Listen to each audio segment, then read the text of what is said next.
Failure is a part of the process. People who never fail, never try. You have to fail. You got to get it wrong to get it right. You learn nothing from winning. You only learn from your failures. No matter what's going on in your life, it's not permanent.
I don't care if you have to inch your way day by day, even if you have to get down and it hurts and it's hard and nobody can see what you're really going through.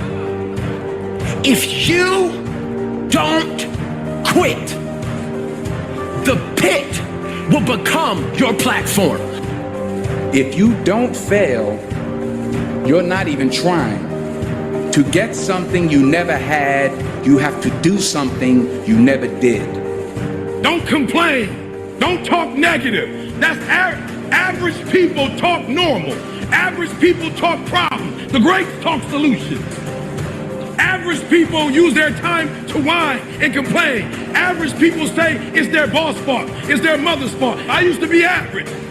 I used to say, when is my daddy coming to get me?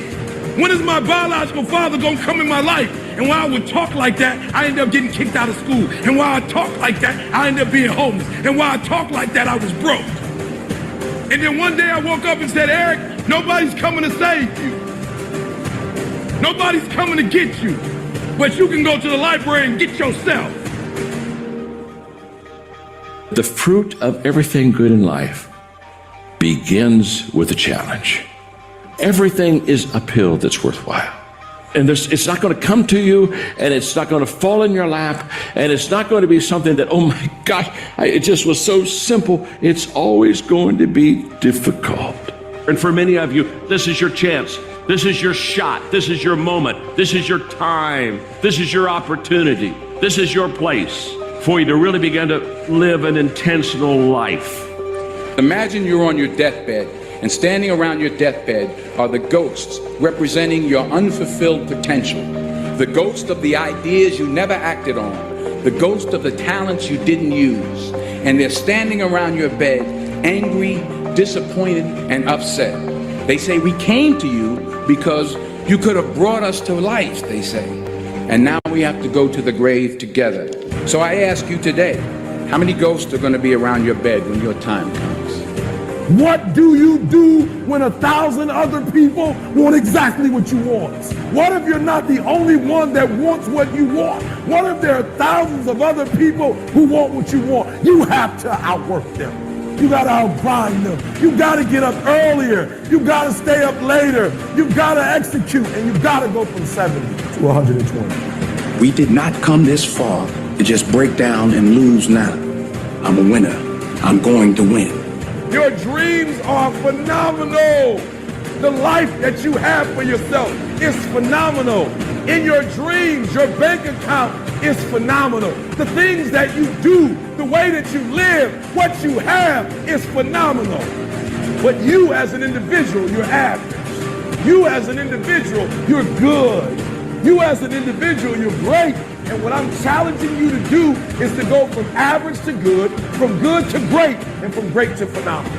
Now, if you know what you're worth, now go out and get what you're worth. But you gotta be willing to take the hits and not pointing fingers saying you ain't where you want to be because of him or her or anybody. Cowards do that, and that ain't you. You're better than that. I want you to see yourself doing what you want to do, experiencing what you want to experience, having what you want to have, doing what it is that gives your life some meaning and value. Operate out of your imagination, not your memory. Because whatever you look at where you want to go, I'm going to warn you, you will have some conversation back here after you go through the data that you've experienced in life saying you can't do it. It doesn't matter what you just did. It doesn't matter. It doesn't count. The count now is 0. And that's what happens when you wake up in the morning. It doesn't matter what you did yesterday. It doesn't matter how far you ran yesterday. It doesn't matter the workout you did yesterday. It doesn't matter you got on the jiu-jitsu mats yesterday. It doesn't matter you got a promotion yesterday. You wake up today, the count is 0. And that means it's go time. I will never quit, because if you quit, you're done. You may still be alive walking around on this earth. You're done. I will never quit. I will persevere and I will thrive on adversity. My team expects me to be physically harder and mentally stronger than our opponents. I hold myself to that standard. I will be physically harder and mentally stronger than anything that comes against me, my family, my business, my brothers, my sisters, my team. I will be the one that is physically harder and mentally stronger, and I will work to maintain that position. You won't beat me. If you want to kill an alligator, you kill it right after it eats. Because right after it eats, it gets satisfied. And it goes to a state like it's almost paralyzed. Some of y'all in this room, are you paralyzed? You had a little success? You done what nobody else in your family has done, and now you chilling? Come on, you ain't hungry no more? I know that it can be very, very frustrating to try and become disciplined. And I apologize that I haven't talked about the fact of what to do if you come from an undisciplined family or you have undisciplined parents. And that is because you don't get discipline from your parents.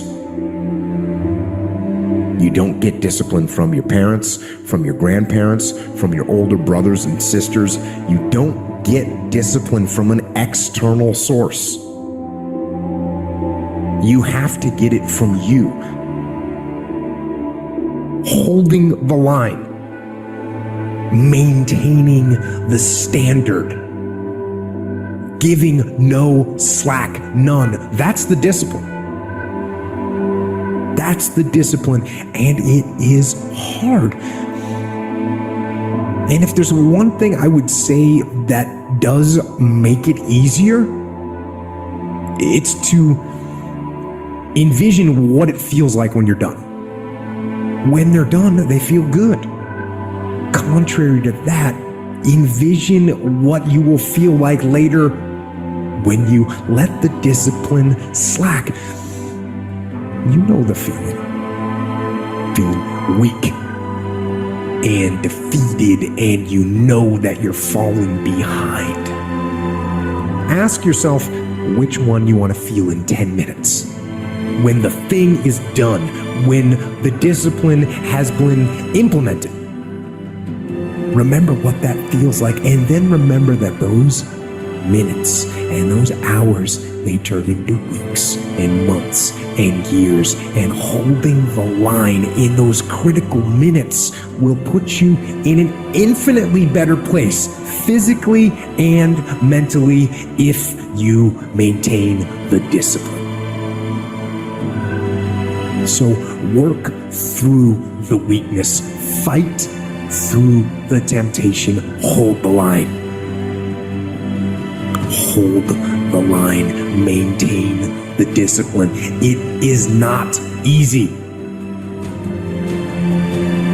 but it is worth it. We all think about quitting and it's hard.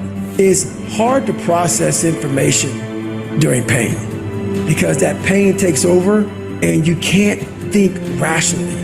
You're thinking about save yourself. That's not a rational thought.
Good evening, everybody. Good evening, good evening, good evening. If you can hear me, type 2 on the comment section. If you can hear me, type 2 on the comment section.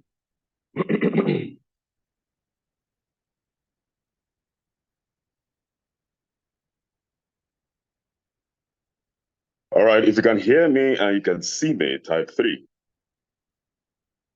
you can hear me and you can see me, type 3. Fantastic. Fantastic. All right. Today is a special day. First of all, happy new month to all of you. Happy new month. I mean, if you're excited to be alive today, some people didn't make it. Some people didn't make it. And I have to be very frank with you. I'm super excited that I'm alive for the 1st of August. We all know that, you know, if I say some people didn't make it, it sounds trivial. So let me give you an instance. Someone that we know and we love so much, for most of us who are music lovers, Onyeka Onwenu, who is a legend in the music industry, didn't make it to see August 1st. Didn't. Not because she's a bad person, not because she wanted to die before the 1st. I mean, she went out there to do a massive performance on a birthday, someone's birthday party, and then she slumped. She never believed that she wouldn't be alive to see 1st of August. She didn't make it. Are you trying to tell me that you are better than Onyeka Onwenu? I know a billionaire that didn't make it either. Ifeanyi Ubah. He wasn't a millionaire. He wasn't rich. He wasn't wealthy. He was a billionaire. He didn't make it to see 1st of August. Are you trying to tell me that you are better than him? Mm-mm. Thousands of people, by the way, did not make it to 1st of August. Because you may not know them doesn't mean that they didn't make it. Therefore, for the fact that you made it to 1st of August, please go to the comment section and type, God, I'm grateful. God, I'm grateful. Forget about every pain that you have. Forget about all the goals that you've not achieved, the money that you have not made, the houses you've not built, the team you've not created. Please go to the comment section sincerely and type, God, I am grateful. Now, can we upgrade it to, God, I am super grateful. God, I am super grateful. Now, can we upgrade it a little bit more? Type, God, I am indeed super grateful. Come on now. God, I am indeed super grateful. Now, can we upgrade it as I'm speaking? Be typing it. Another upgrade. God, I am indeed super duper grateful. You see, as you're typing it, I want some chemicals to begin to well up in your spirit, signifying that you are indeed super duper grateful. Type it now. Type it. Every other thing that is going on in your life now, can we suspend it? Because if you are dead, those things don't matter. If you are rich, those things don't matter. If you are healthy, those things don't matter. What matters is the fact that you are honestly, indeed, super duper grateful. Come on. I'm going to say it one more time. Anywhere you are, this is a directive. This is not a suggestion. Every member of the Century 21 Freedom Group family belonging to any of the nations, go to the comment section and type, God, I am indeed super duper grateful. Then add to it that I'm alive. Come on now, do that. Quickly, quickly, quickly. Quickly. It is the essence of life that we don't take it for granted. Because if I give any of you 1 billion naira, and I tell you, if I give you 1 billion naira, would you be happy? You would tell me you'd be absolutely excited. All right? But then if I told you that if I give you the 1 billion naira, that you will not live to see the next day, your life will be taken away from you, but you will have the 1 billion. Will you still take the 1 billion? The answer most likely will be no. But then it begs to ask the question, if you're not taking the 1 billion over your life, it means your life is worth more than 1 billion. But then why is it that when I give you 1 billion, the idea of even getting 1 billion from me is exciting you and you're super excited, but then why is it that when you wake up, you're not 2 billion times more excited when you have that concept called life, which is far more better than the 1 billion because you're going to say no to the 1 billion. Why wouldn't you be excited when you have life? Why are you still worried? Because perhaps see finish don't happen. Because you can sleep and wake up and then you don't see life finish, right?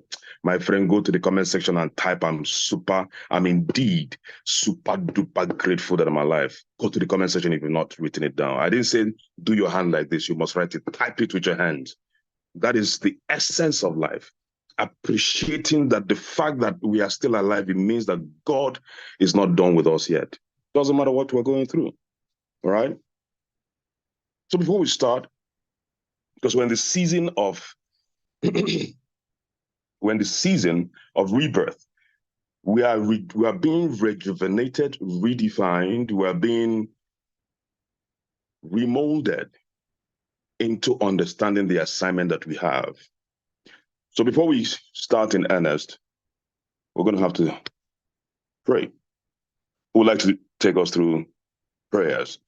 We'll start with the Muslim prayer, and then we end with the Christian prayer. If you are of any other religious affiliation, it doesn't mean that you are not invited or you are undermined, but kindly utter some serious prayers while we are also praying.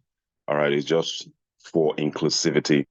All right. Otherwise, we would have said, let everybody pray on their own, but then there's got to be that connection when we all pray together. So I will do Muslim prayer. Who's that? Who's that? Somebody wrote that. Mubarak Abdullah. Mubarak Abdullah. Admin, please, you're going to have to stand by with me and Mubarak. All right, Mubarak, accept the unmute. Okay, Assalamu alaikum wa rahmatullahi wa barakatuhu. Allahumma salli ala Muhammad wa ala ali Muhammad kama sallaita ala Ibrahim wa ala ali Ibrahim fil alamina innaka Hamidum Majid. Ya Allahu Rahmanur Rahim, Ya Al-Malikul Quddus Salam, Ya Al-Mumin Al-Muhaymin Al-Aziz Al-Jabbar Al-Mutakabbir, Ya Al-Qahhar, Ya Rabbil Alamin. May Allah help us to do this meeting successfully. any issue, any problem from network, oh Allah, protect us from that problem. So boss, I am done. You can take over, boss. Thank you so much for giving me this opportunity. You are welcome. You're welcome. God bless you. All right, who's going to take us on a Christian prayer quickly? Let me see who's there. Who's going to take us on a Christian prayer? Who? Me. Okay, so Mercy who now? Prosper, all right. Mercy Prosper, where art thou? Mercy Prosper. Mercy Prosper. All right, Mercy Prosper, accept the unmute, please.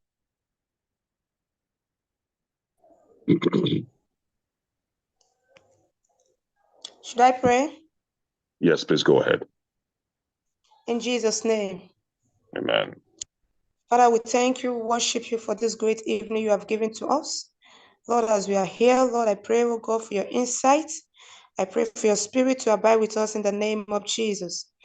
Father, I also ask God, as we are going to hear for what is going to make us to be successful, I pray, oh God, you help us, oh God, to succeed, Lord.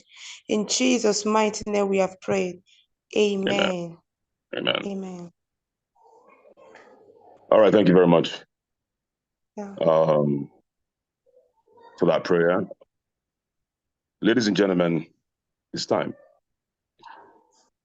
But before we proceed, kindly switch off your mic, Mercy. Thank you.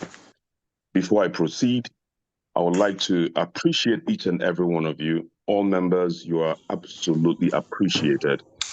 Mercy, please kindly switch off your mic. Off the mic. Somebody's mic is on. I think that is, please kindly off your mic. Switch off your mic. All right. I want to specifically, on behalf of the G8 leaders and, of course, the president himself, wish all of you a happy new month. Please, if your mic is on, kindly switch it off. All right. Mercy Prosper, your mic is still on. Switch it off. I want to wish all of you a happy new month. And I want to state the fact that we do not take it for granted that you are part of this nation, the large family, Century 21 Freedom Group, in your respective nations. We want to appreciate you, want to celebrate you. Indeed, from my heart, I want to stand on the authority of all the G8 leaders to say we love all of you. We continue to pray for you that the essence of life will be made manifest to you while you are with us. You see, on the G8 level, we've understood why we're doing what we're doing. We have a perfect understanding of why we're doing what we're doing. There is no ambiguity. There is no convolution. There is nothing that is hidden to us. Everything is clear in our vision. But there's also that possibility that some of you are new. You still don't understand the vision. You haven't really grasped it. You haven't really gone a little bit deeper to know what is moving us. The only thing you know is that these guys are successful. And the honest truth is that there can only be one reason why we're still together as a team. If you look at us with the mindset of network marketing, the ordinary network marketing business model, you will agree with me that there's something off, something exceedingly off.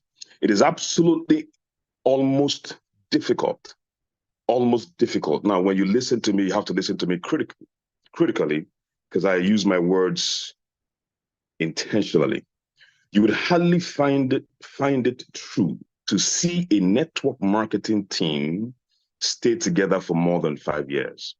What usually happens is that the leaders will begin to break off to start their own team so that they can become number one. They begin to break off to join another network marketing business so that they will be the head on top. They'll begin to break off. That is what we all see.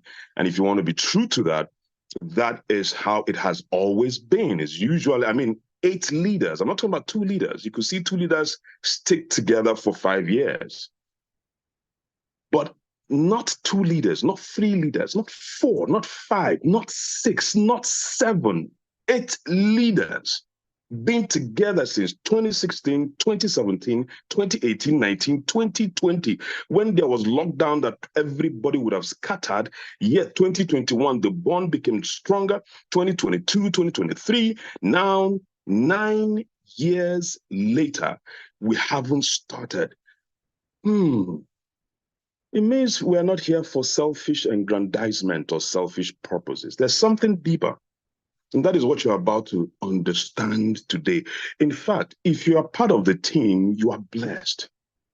We are already blessed on the G8 level. We know it. We don't need, we don't believe we're blessed. We know we're blessed because we are under an assignment backed by God Himself.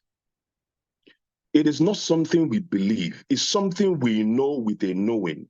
When you believe something, I've spoken about this before. Please understand me today because this will form the foundation of today's part 2 of the rebirth. What you are going to be perceiving today on a higher level is to understand the foundation that is keeping us or has kept us together for 9 years. Can I say this to all of you? All of the G8 leaders have the explicit requisite skills and knowledge to operate independently and build our nations. Every G8 leader. We have everything it takes, 100%. But why haven't we done so? Please stay with me.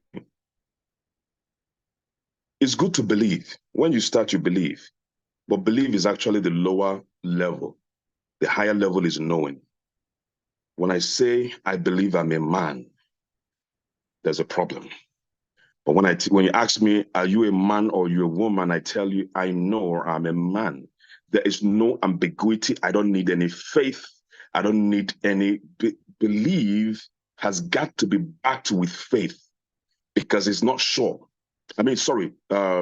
Yes, belief is backed with faith. You have to back a belief with faith.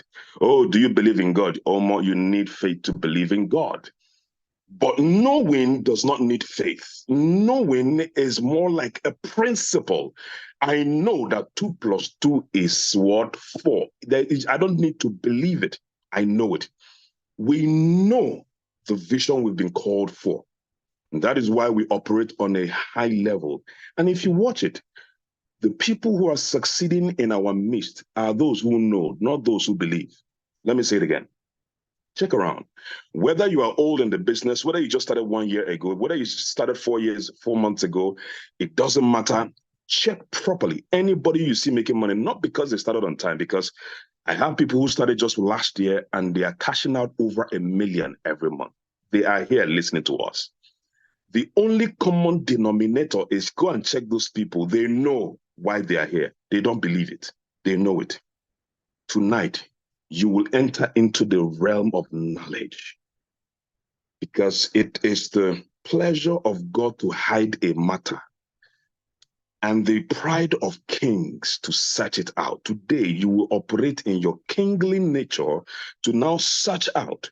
And the searching out has been made so easy and simple by the set man of the house, the president of Century 21 Freedom Group. He and only him is the better person to break down. See, guys, if you are here, if your network cuts you off, don't take it lightly. Listen to me. If your network goes off, better begin to speak in tongues if you know how to speak in tongues. And if you believe in speaking in tongues, begin to speak in tongues. If you know how to pray as a Muslim, begin to pray. If you have been fasting till now, don't eat anything until after this meeting. Do you know why? The worst thing that the devil would do to you is to affect your knowledge of the rebirth. Once it is affected, you still remain on the level of knowing. And what he is only doing, his assignment is threefold: to kill, steal, and to destroy. He wants to steal your joy, kill your vision, and annihilate you, like destroy you completely to eternity, so that nobody will ever know that you ever existed on earth. So any distraction is tantamount to you falling under the anointing of Lucifer. Can I get a witness now? Any distraction. So my dear brother, my sister, shut down the TVs, shut down internet, shut down, social media. Instagram, Facebook, and stuff that will distract you. Come on now, carry your baby and give to your husband. If your husband is not with us, maybe he's just chilling, tell her hubby, please just give me like 60 minutes. I'll come carry the baby back. If your husband is busy, carry your baby and give to your nanny. If your nanny is not, you don't have a nanny, please pump your baby with food milk now. I give you 2 minutes. Or yeah, begin to feed that baby. Feed the baby until that baby begins to sleep. I did not say kill the baby. But the honest truth is, any distraction now is from hell. And at the end of today's meeting, you will agree with me. See, the essence of you being here is just one thing: for your belief to enter into knowing. That is all. And you cannot know without knowledge. You cannot know without searching out. So as the word is coming out, prepare to absorb it. One thing that will hinder you from understanding, because knowing is key. One thing that will obstruct your knowledge is a fixed mindset. So please, I want to beg you, so that we are on the same page, open your mind. Just open your mind, all right? There are certain things that you know. And there are certain things that you have been working on, certain mindsets that you've been living with.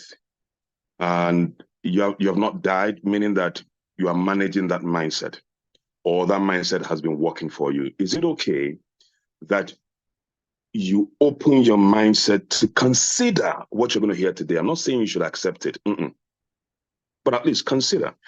It is in this state of consideration that you seek understanding. Now, when you have understanding, you can now compare what you used to know with what you have understood.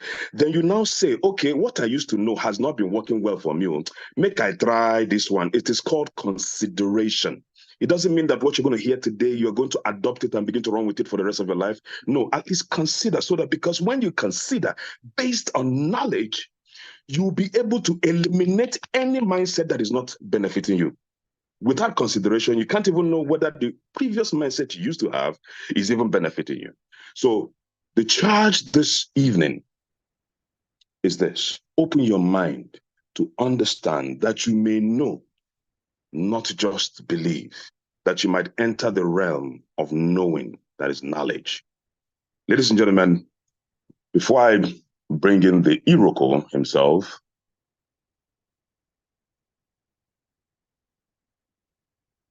I want to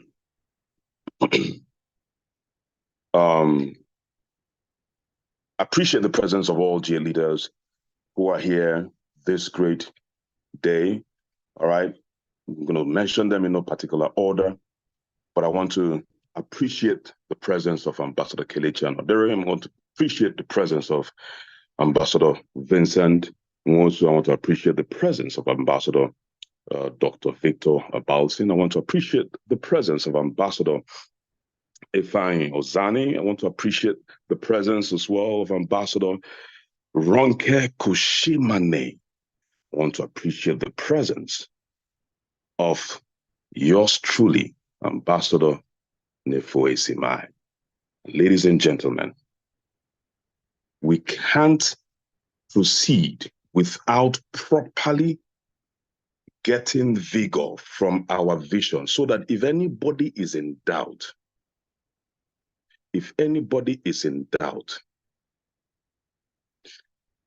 this will clarify your doubt. We are here for one purpose, and one purpose only: to fulfill the vision that God has called us for. And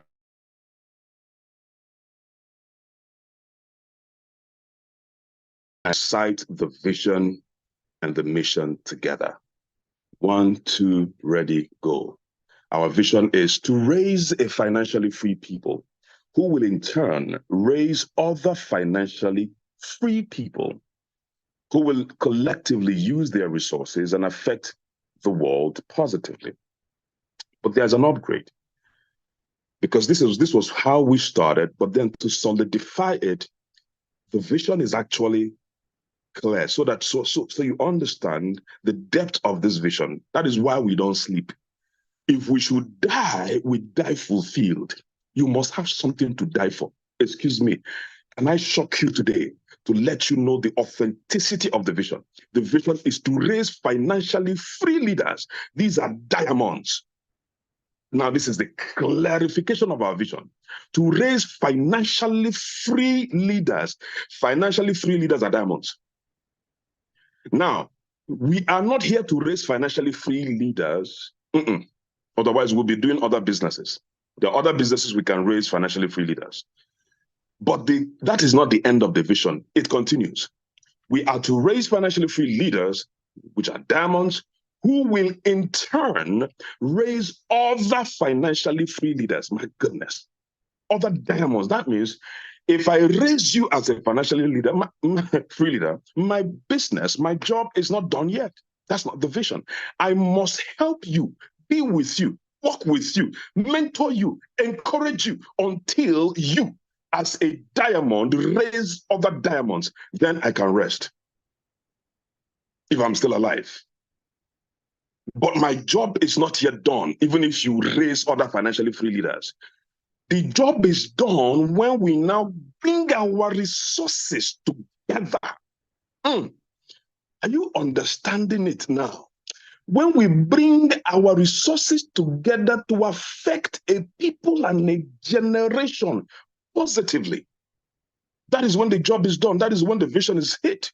So if you raise a diamond who raises a diamond, it's not time to rest, because the resources must be put in use. That is the vision. I hope you understand it. Let's move to the mission. Push it down on the screen, please, admin. Let's go to the mission so it becomes clearer. Admin, push down the mission on the screen. Now, this is very clear. It's not ambiguous. This is not a wishful thinking. It is clear in our DNA that our mission, let's read it together. Or read with me as I say, you follow suit. Excuse me.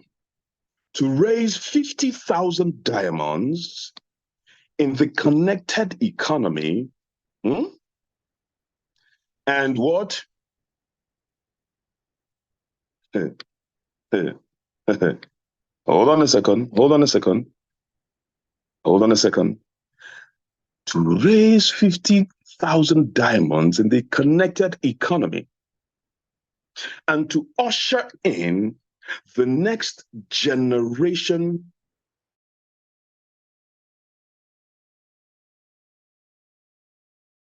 the Iroko. 50,000 diamonds. Okay. So if I raise in diamonds who will raise other diamonds, and if I raise 2, the number never jello.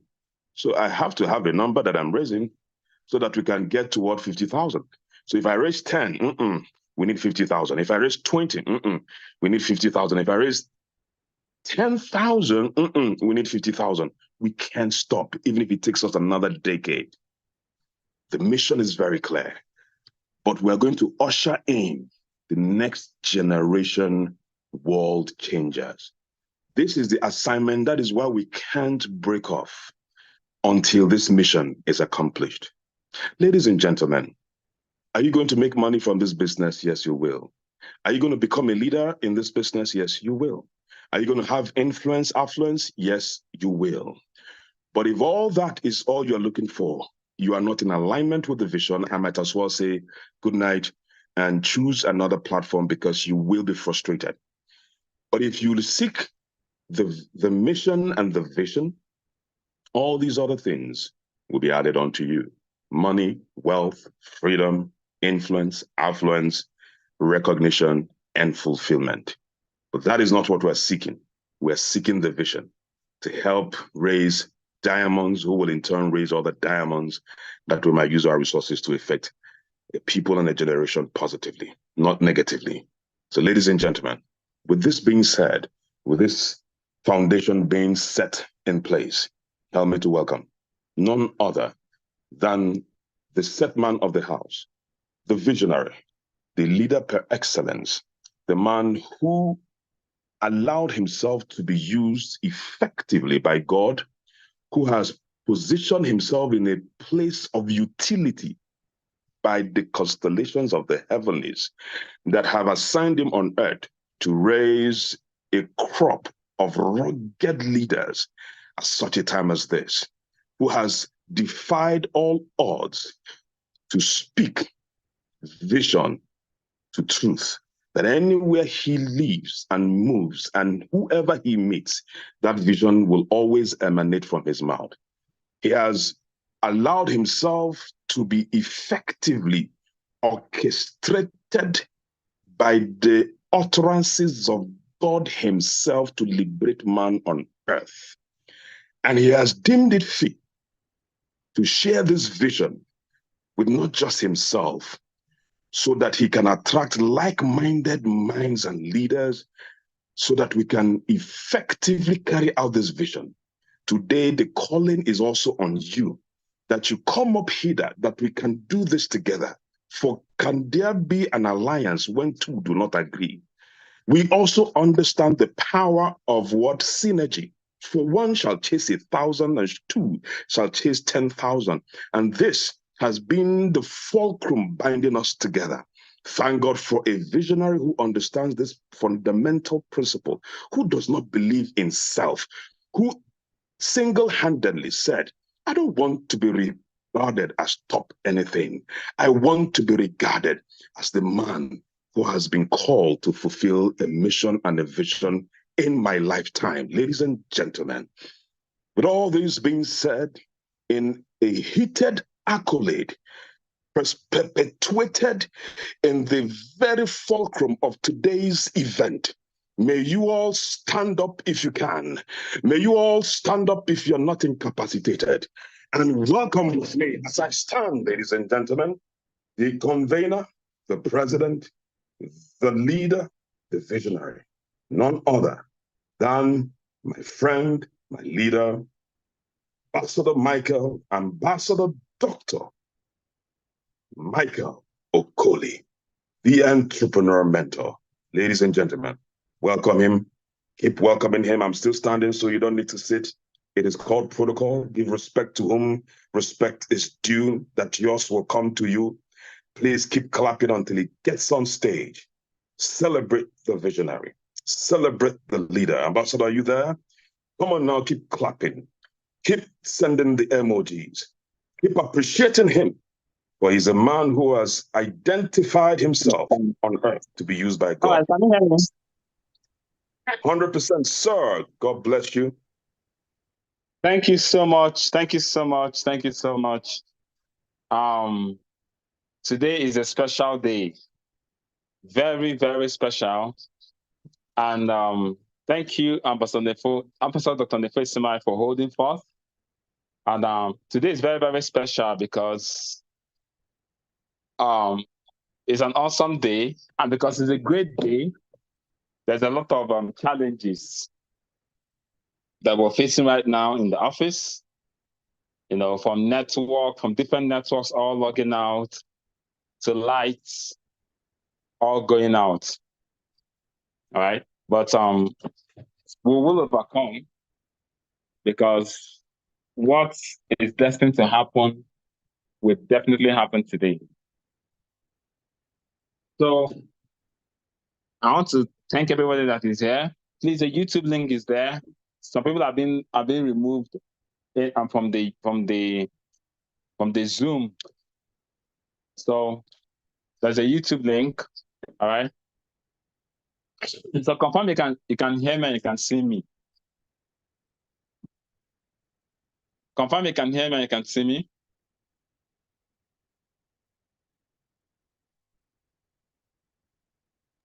Not yet. Admin, please make spotlight Ambassador's video, please, quickly. It's confirmed you can hear me and you can see me. No, we can't see the video yet. We can't see the video yet. Admin needs to spotlight you quickly. Okay, admin, please. Admin, do the needful.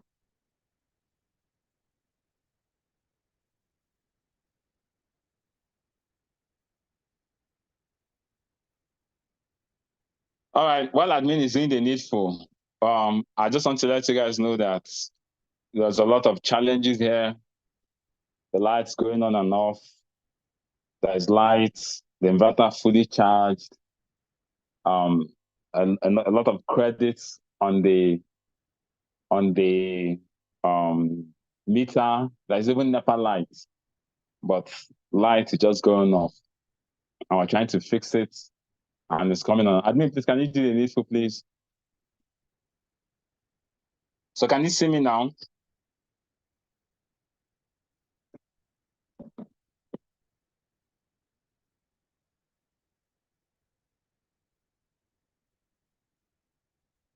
No, not yet. Okay, admin, please. I'm logging with 2 other devices. Find out the one.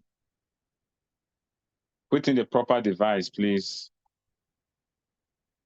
The host, check the proper device and spotlight it so we can start this meeting. Okay. Your video, the camera is not on yet. No, the one that is being recorded is on, but I'm trying to fix it.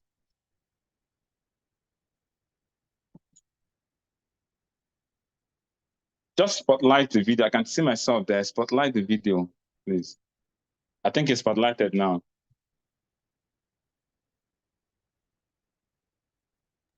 Confirmed. I think it's spotlighted. Okay. All righty. So we can start. All right. First of all, I want to let everybody know. I think I'm hearing my echo. What could that be from? Hold on. Let me see. Hello. I'm hearing my echo. So I need to.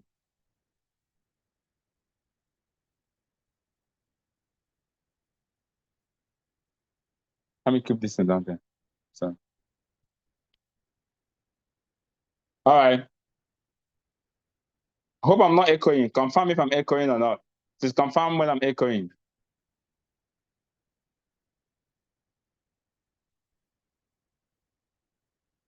Okay, great. Okay, first of all, I want to let you guys know that today we're going to trust God to help us bring about the training properly. And I have limited time to do it.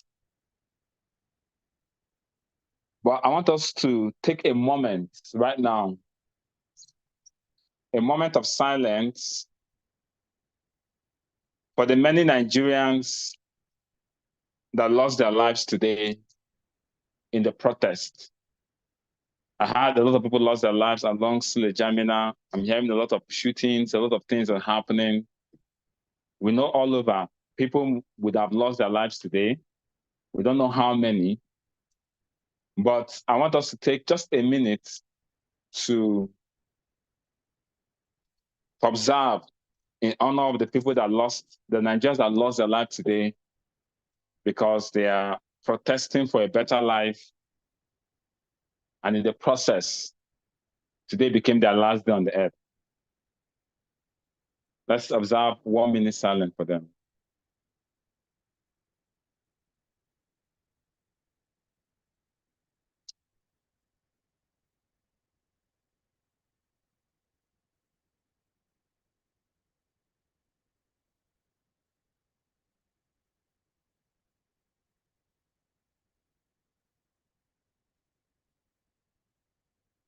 May their soul rest in perfect peace. I also want to use this opportunity to tell everybody listening to the sound of my voice, please do not become a victim of the insecurity. Do not become a victim of stray bullets. And that was why all our offices nationwide has been closed. Stay at home. And if you must come out, take extreme caution. One of the person that I learned was killed, was not even protesting. A bike man that was going on his own, a stray bullet shot him and he died. Please, I need us to be extremely careful while we go about what we need to do. Be extremely careful. Because when your life ends, your life ends. So please stay out of harm's way while we believe that things will get better in this country. And I'm here to talk about the rebirth. I said last week, Thursday, and happy new month to everybody. And I want to believe that everybody fasted today. Today is our National Day of Fasting and Prayer. Every first day of the month, we fast and we pray. And today is not an exception. So every first of the month, we fast and we pray. So I want to believe that everybody fasted and prayed today, as usual, except you're pregnant or your medication or your doctor advises you not to fast.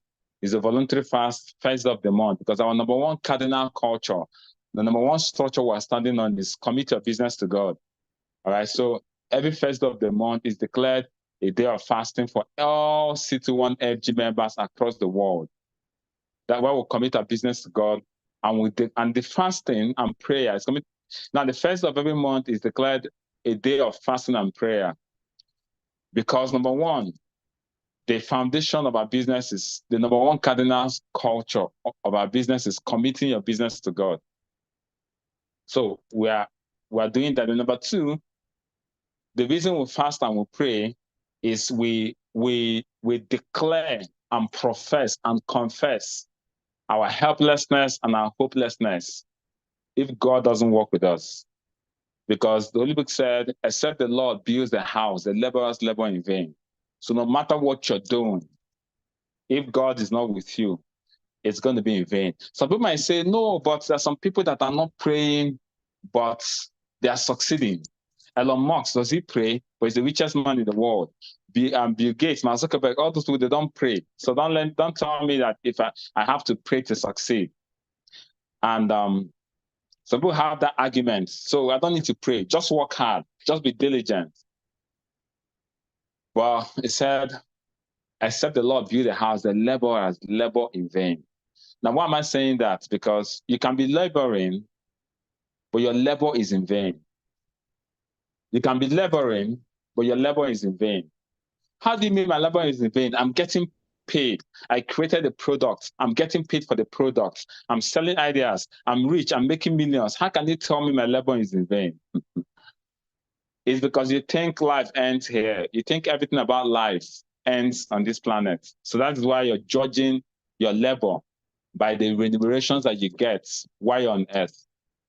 It will shock you that by the time you're done with your life here, it will shock you that in the afterlife, your labor is in vain. That's why I said, what does it profit a man to gain the whole world, yet lose his soul? What it means is there's no profit, even though you gain the whole world, but there's no profit. So you might become a billionaire in dollars. You might have houses all over the world. Sorry, excuse me. You might have houses all over the world, but if you lose your soul in the process, there is no profit. So that means your labor is in vain. So please, our culture, we're not among those that say there is no God. No. Here we believe that there is a God, and we believe that God is the reason we are succeeding, and God has to help us. So that's why we fast and pray first of every month. If you don't join this, please repent and join it, except you're sick or your doctor says you shouldn't fast. It's voluntary though, but it's highly and strongly recommended. Now, last week, Thursday, I started the Rebirth. And by the end of today, remind me to post out the book of the month. I hope we're all reading the book of the month. I'll post the book of the month after this training. However, last week, Thursday, we started the Rebirth. Now, I took time last week, Thursday, to give us to take us back to the foundation. So it really took time. The meeting was supposed to be done in 1 week, but because I took my time and I went back history lane, and I went back to history lane, and I took us to the foundation of how we all started and how we came to where we are today. Because I figured out that if we must go higher and further, we must understand the foundation of what we're doing. Most people have joined us here. Some people are a few months old there. He just came in, he just joined. But it's imperative that once in a while, we go back to history so that we can understand where we're coming from. so can understand where we're coming from. If that is disturbing, you can take it outside. Or come, let me log it out. What? Sorry, let me log it out. I think this is right. Yeah. I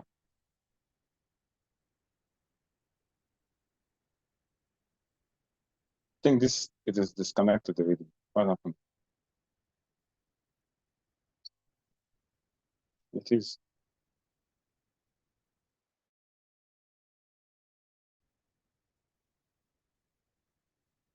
I can't even see it on here.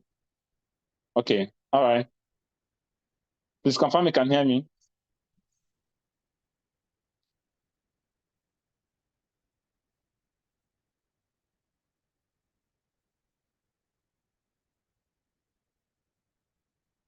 Confirm you can hear me.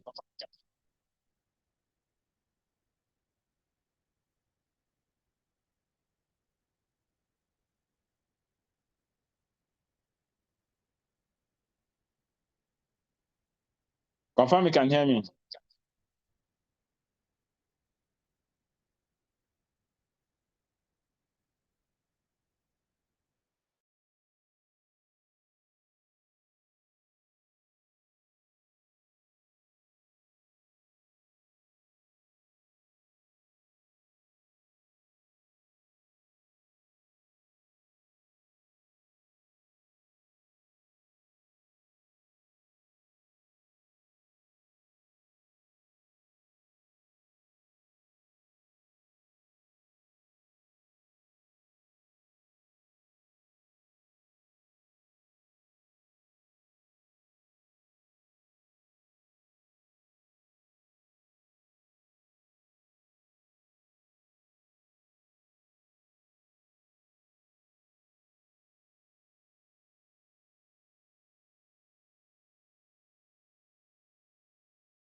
Okay, please confirm you can hear me now, please.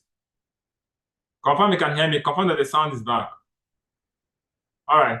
So I took my time to go down memory lane so that for most of us that didn't know how we started, most of us that joined 1 month, 2 months, 3 months, 6 months ago, you understand where we're coming from. I've had Ambassador talking about the history and the background, and so that's why I went down memory lane. Now I talked about the need for there to be a rebirth. And I talked about the vision, and I said that the goal, whatever we're doing, is beyond an individual. The vision is beyond one person. It's beyond one person. It's beyond me. It's beyond everybody listening to the sound of my voice. Because the vision is to raise the financially free people, who will in turn raise other financially free people, so that collectively we can affect our world positively. The vision, number one, I said the vision is not the figment of a man's imagination. The vision is not the thought process of a mortal person. It's not something that we just sat down, okay, let us create this thing. Or maybe some group of sharp guys just came together and say, wow, we can get this thing done, we can get this thing done. And that's why anytime people give me the credit, oh, he's the founder, oh, he's this, is this, I quickly come and say, I'm just a tool. This is not my ambition. When I was growing up, this is not my ambition. Far back, before I started, this is not what I planned to do. This is not my vision. This is not my ambition. This is not the path I would have rather chose for my life. I had lofty plans. I had lofty ideas. I had things I would have rather done, but I was called to do this. I was chosen. So it's not my vision. I'm just a tool in the hand of the owner of the vision, which is God. So I made it clear that it is not, so nobody can stop the vision, nobody can impair it, nobody can impede it, not even me can impede it, nobody. Nobody is also too big. Just like soldier come, soldier go, barrack to name. Nobody is also too big to say, without me, this thing will not work. And that's when people feel that way, when people feel they are so important, they feel they are this, they are this. When they begin to feel that way, you will discover that somehow they'll be taken out of the system. And life continues to go on. Technical person, please come. And life continues to go on. Please, 1 second. Please come and check this thing. And life continues to go on because it is beyond them. All right? It is beyond them. And so many people, I can also tell you, so many people that have felt they were indispensable. Some people that felt, oh, I'm the person. Oh, yeah, I've done this. I've done this. You see that most of the time, the owner of the vision removes them. And when they are removed, they think, oh, it will crash. Oh, now I've gone. Everything will crumble. Oh, now I've gone. And to their greatest amazement, nobody even know the left. Life continues like they were not even there in the first place. And the reason is because the owner of the vision moves the vision irrespective of anybody, because nobody is indispensable. Even me that is talking to you. If I wake up tomorrow and I become a stumbling block to the vision, I will be removed quietly and nothing will happen. And life will continue. Business will continue. The vision will continue, because the vision is not the product of a man's imagination. It's not a man's ambition. It's not a man's vision. It's not a result of somebody's intellectual prowess. It is the will of a deity just using us as tools to bring about his will.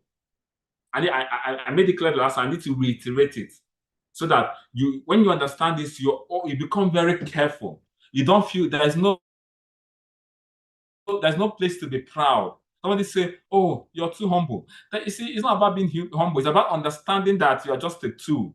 If somebody gives me his car, I don't have a Bugatti. If somebody says, take the key to my Bugatti and drive, I won't go and be saying this is my Bugatti. I'll be so careful driving it because I know that you can collect it back from me the following day.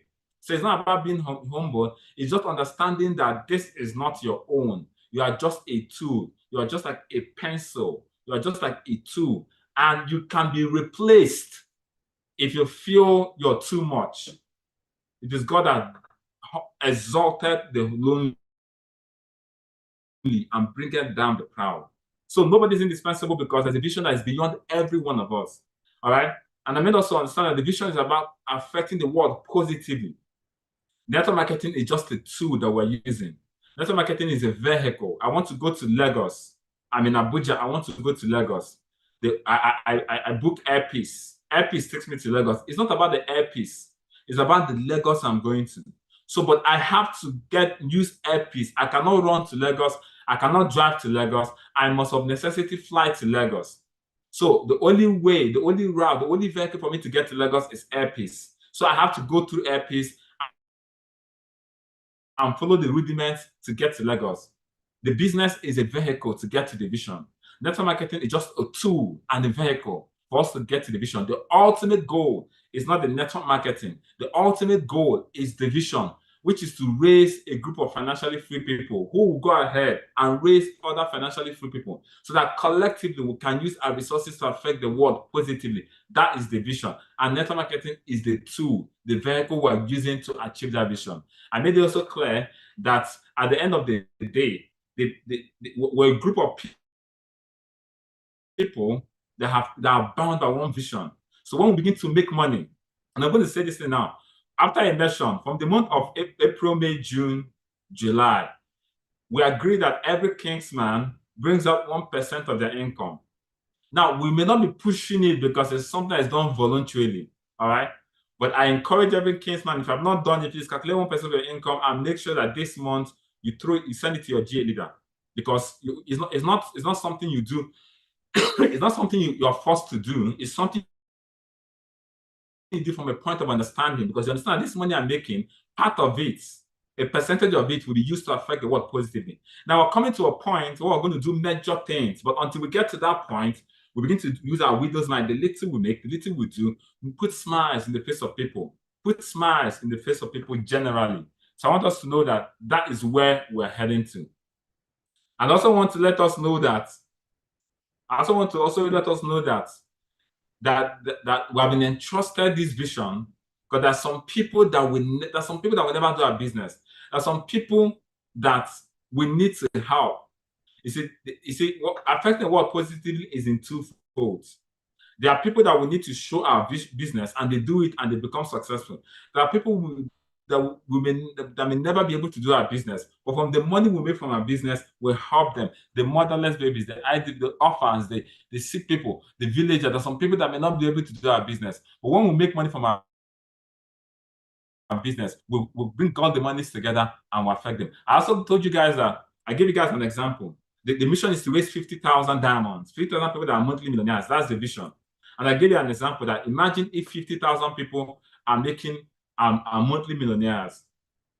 I don't know how long it's going to take. I'm making monthly millionaires.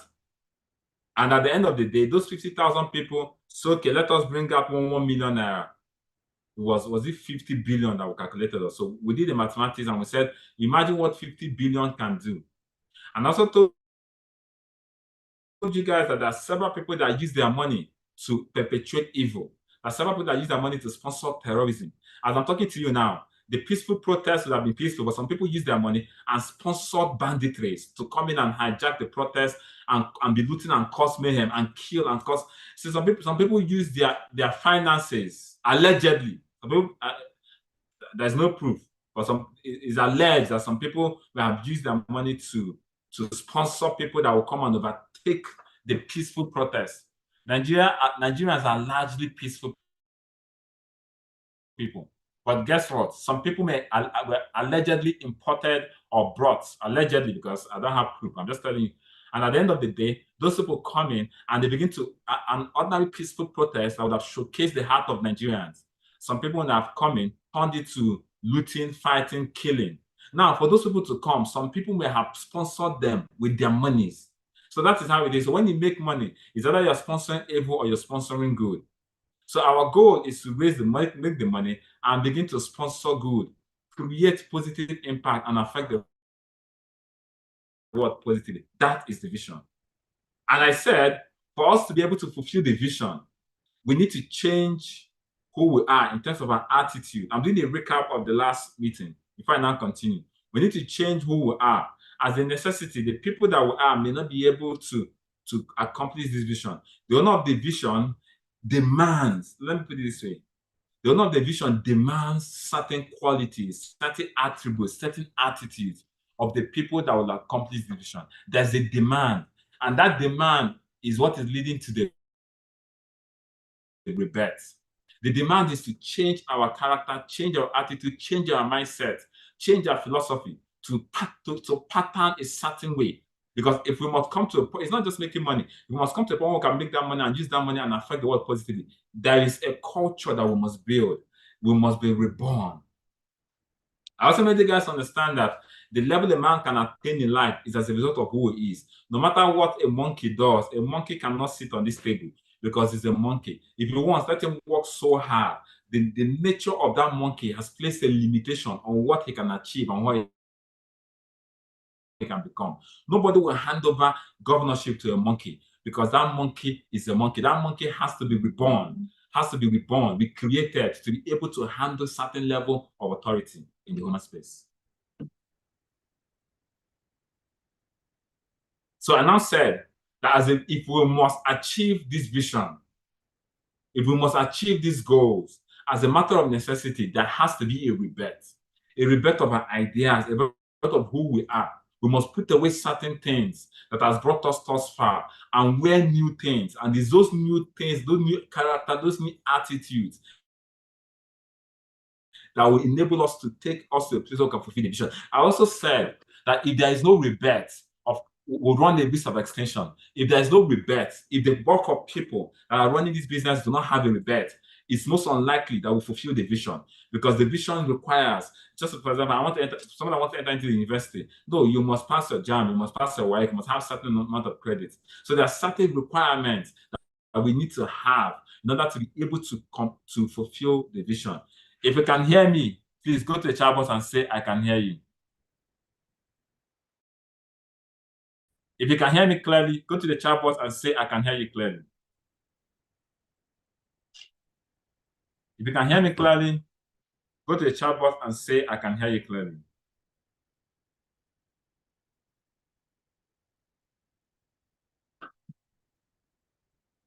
So I can continue. So as a result, we said there is a need for us to For there's a need for there to be rebirth. Rebirth is not some project. Oh, let's just do something new. Okay, let's bring this on. Okay, let's bring this on. Let's re-energize the system. It's not about rebranding. It's not about re-energizing. It's a matter of, do we want to fulfill this vision? Do we want to fulfill the vision? The people that must fulfill this vision must be reborn, and that is what the rebirth is all about. Now, if we don't get reborn or we don't rebirth, we will not fulfill the vision. However, some of the people listening to me now may not be reborn. They might say, oh, every time they bring this song, what are they bringing? Oh, this one again. Every time that, they may not be reborn. Now, they may still be in the business. But the bottom line is, it is not everybody that many are called, but few are chosen. So I said, if you are not reborn to embody certain characters and qualities, you may not be able to, you may be running the business. That's why I said you can do the work and still do it in vain. You can make all the money. You can become a millionaire mentor, 2-Comma Club, global ambassador. At the end of the day, you will discover that, yes, I may have made money, but all that was in it for me was just the money. There was nothing more than the money. You now discover that, wow, so is it just the money? You discover that you did not really catch into the vision. Yes, you made money. You took care of your personal needs. You took care of your family needs. But at the end of the day, you ask yourself, so is it just money that I made? You discover that even though you made money, you did not key into the vision. And that's why at the end of the day, you might discover that, yes, all this whole thing might be in vain. That's why some people, at the end of the day, one sickness will come, wipe out all the money they made, and you start wondering what is happening, what is happening.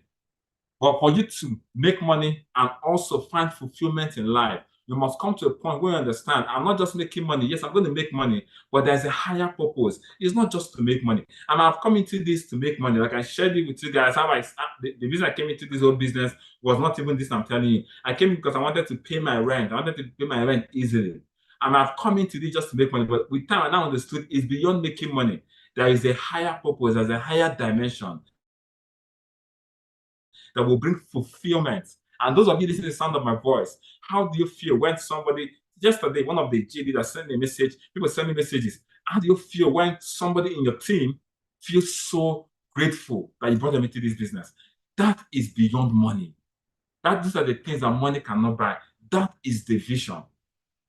How do you feel that somebody calls and says, God bless you, sir. God bless you for bringing me into this business. Today, last month, I made 500,000 naira. Who would have given someone like me 500,000 naira? Guess what? I made 500,000 naira, and most of it was on limit. I can see the hope. Thank you so much for showing this opportunity, and they bless you. And because of this 500,000 naira, they may be able to feed their family. Because of 500,000 naira, they'll be able to pay their children's school fees. There is hope. If I can make 500,000 naira, what it means is that tomorrow I can make 1 million naira. There's hope for them to live. And how many people that were on the verge of suicide until they saw this business, all of a sudden they got hope. Most of the people that died today protesting, the reason they're protesting is because they can't see any hope. So you're not just doing this business to make money. You're doing this to give hope to people. And that's why I said you can finish doing this business. If it's only money that you got from all these whole transactions, you have discovered that you have profited you little or nothing. And I said, for the first character that we must imbibe is coming to a point where we do this business with other people in mind. I think I wrote it down. Let me see whether I can get where I wrote it down.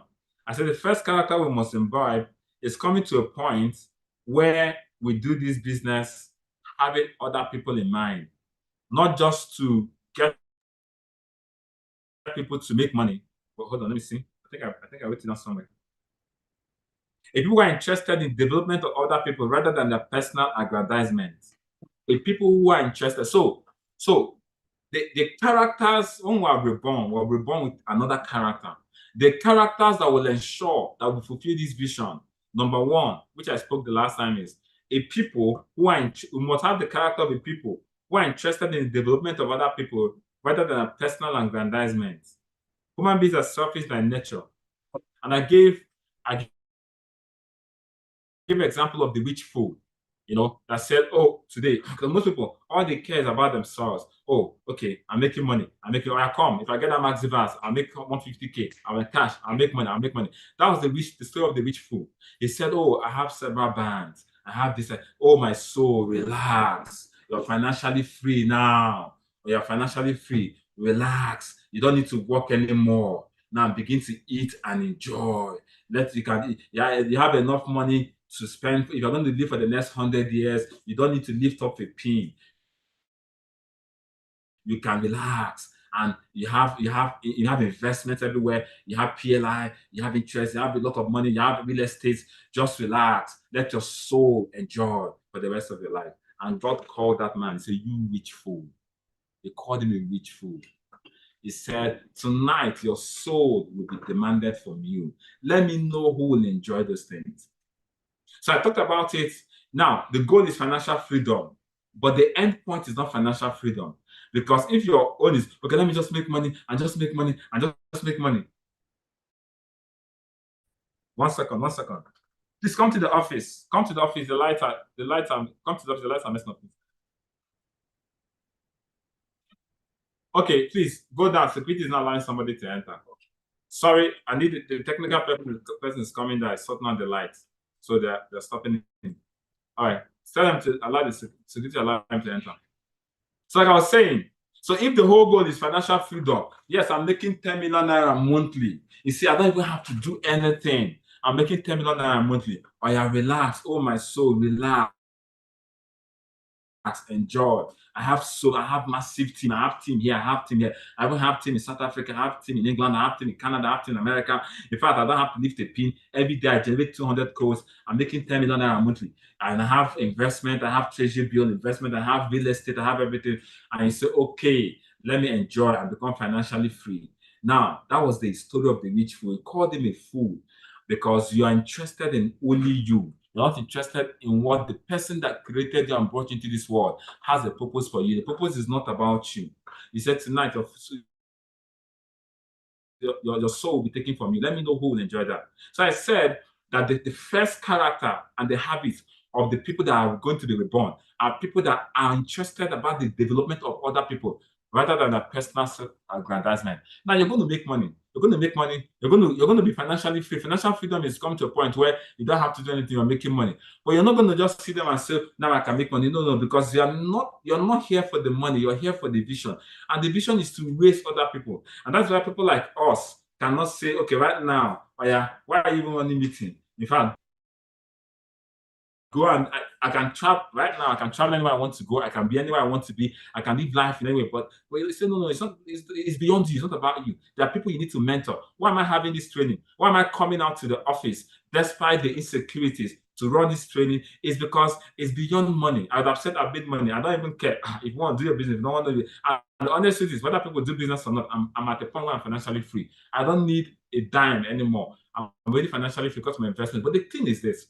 It's not about financial freedom. It's about the vision. The vision is to raise financially free people who will raise other people so they can collectively affect your world positively.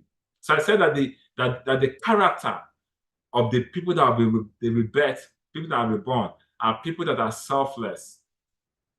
People that are doing the business and are more interested in the development of other people. And that's why you can get someone that's like, you know what? Yes, even though I put this one here, it will pay me 3-4 times.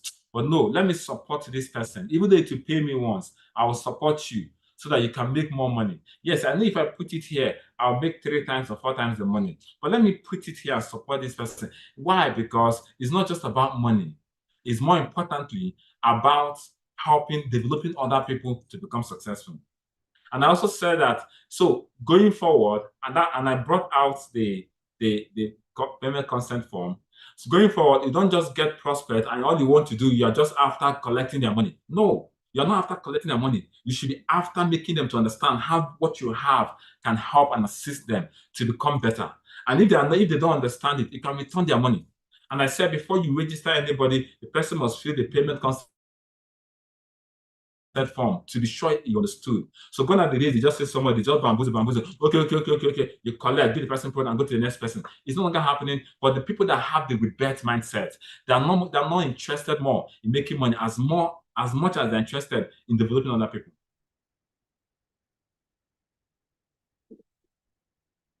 It looks like I'm talking so fast. If you're getting value, go to the chat box and type value. If you're understanding and you're getting value, go to the chat box and type value. So I said, going forward, people must understand the business before their money is collected. Even though you collect their money, but before they are registered, they must understand the business. If it's something they cannot do, you can return their money immediately. It's not a big deal. If they sign the consent form, then you can now register them and hold them by the hand. What it also means is, you will no longer, when you're dealing with people, you have to be thorough to make sure they understand. They're not just looking for collecting their money and moving on. You're more important in educating them, telling them why it's good for them. So, and I said that it may seem to be slow or dragging, but at the end of the day, it's got that the level of attrition, which is people leaving your business, will reduce drastically. You have more quality than quantity, and that's what will lead to growth. And I talked about the payment consent form, and I post it out. I'm sure everybody has a payment consent form, and today is 1st of August, and I'm sure people are aligning to that. So that was where we vaguely stopped last week. And I said, I already there are 7 articles, I already touched 1. Today I'm going to touch 3 more articles of the rebirth, so that we can all come to understand what this rebirth is all about. And when you come to understand what the rebirth is all about, it's easier and possible for you to begin to go and fulfill the vision. Now let me talk about the second one. Now, before I talk about the second one, I also want to say this. The reason for the rebirth, listen to me. The reason for the rebirth is because we are at a crossroad in our country. We are at a crossroad in our country right now. Today, people lost their lives today. People lost their lives today. People lost their lives today. The country is so hard for some people that they rather die. They already know that they're going to have face-off with the police and law enforcement agent, but they are ready because it choked for some people. And despite the challenges, they still came out. We're at a point where we should be very, very sober. And that is the reason for this rebirth. Some time ago, they did NSAS protests. People also lost their lives. Unfortunately, people that lost their lives, nobody remembers them. Nobody remembers the people that lost their life in the last NSAS protest. Nobody remembers them. People that were wounded, injured. Some people I learned have been incarcerated from that NSAS protest time till now. They are still in prison. They did not commit any crime. They were just arrested. I don't know. They were among the protesters. I don't know whether they're among the looters, but some people are incarcerated from that NSAS period till now. They've not had their freedom. People are paying prices on all fronts. We're at a very critical place in our country today. Not just the country, the whole world at large, but our country is at a very dicey place. And that is why, in the midst of darkness, light glows. Arise, shine, for your light has come. In the midst of darkness, in the midst of thick darkness, that is when light becomes important. In the midst of this darkness, a group of people must, of necessity, arise and bring twinkle of hope, twinkle of light. Oh, it's not going to be that bad. There's something we can do. Hope, hope, hope, hope. Is it possible that even the government that you're protesting about, they're also helpless? You see some people living in the House, the Senate, even, is it possible that even them too, they're helpless, they're hopeless? I told you guys how the CBN governor is doing everything to bring down the price of the dollar, doing everything, increasing monetary policy, MPR rates, doing all kinds of things. Create so many monetary policies. making interest rate, attracting cash for a lot of things. There's a lot of cash being attracted because the interest on fixed deposits or money market is so high. Not exactly good for the economy, because if the interest is so high, that means the cost of funds becomes so high. So the real sector suffers because the real sector cannot collect funds at such a high rate. So if the government is giving interest at 21%, deposit interest at 21%, they must of necessity, because of the MPR rate, and the lending rate has to be higher. Lending rate is as much as 30%. If lending rate is 30%, it affects the real sector because people cannot borrow money at 30%. There's no business that can borrow money at 30%. So it affects the real sector and affects the economy. The real sector is what actually drives the GDP. But they are doing this so that the dollar does not go so high. A lot of things are going, but yet, as they're doing it, the dollar is still climbing. They've done all kinds of permutation and combination. Maybe they're even at a loss for what they need to do. Maybe they're even helpless. Maybe they don't even like, but it's not like they are natural. Is it possible they're not even trying to be wicked? They're just lost on what to do. Guess what?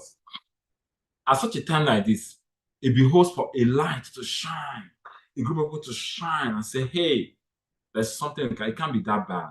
It can't be that bad. It can't be that bad. It can't be that bad. There's something we can do. You don't have to wait for the government to do everything. There's something you can do. In the Western community, they don't wait for the government.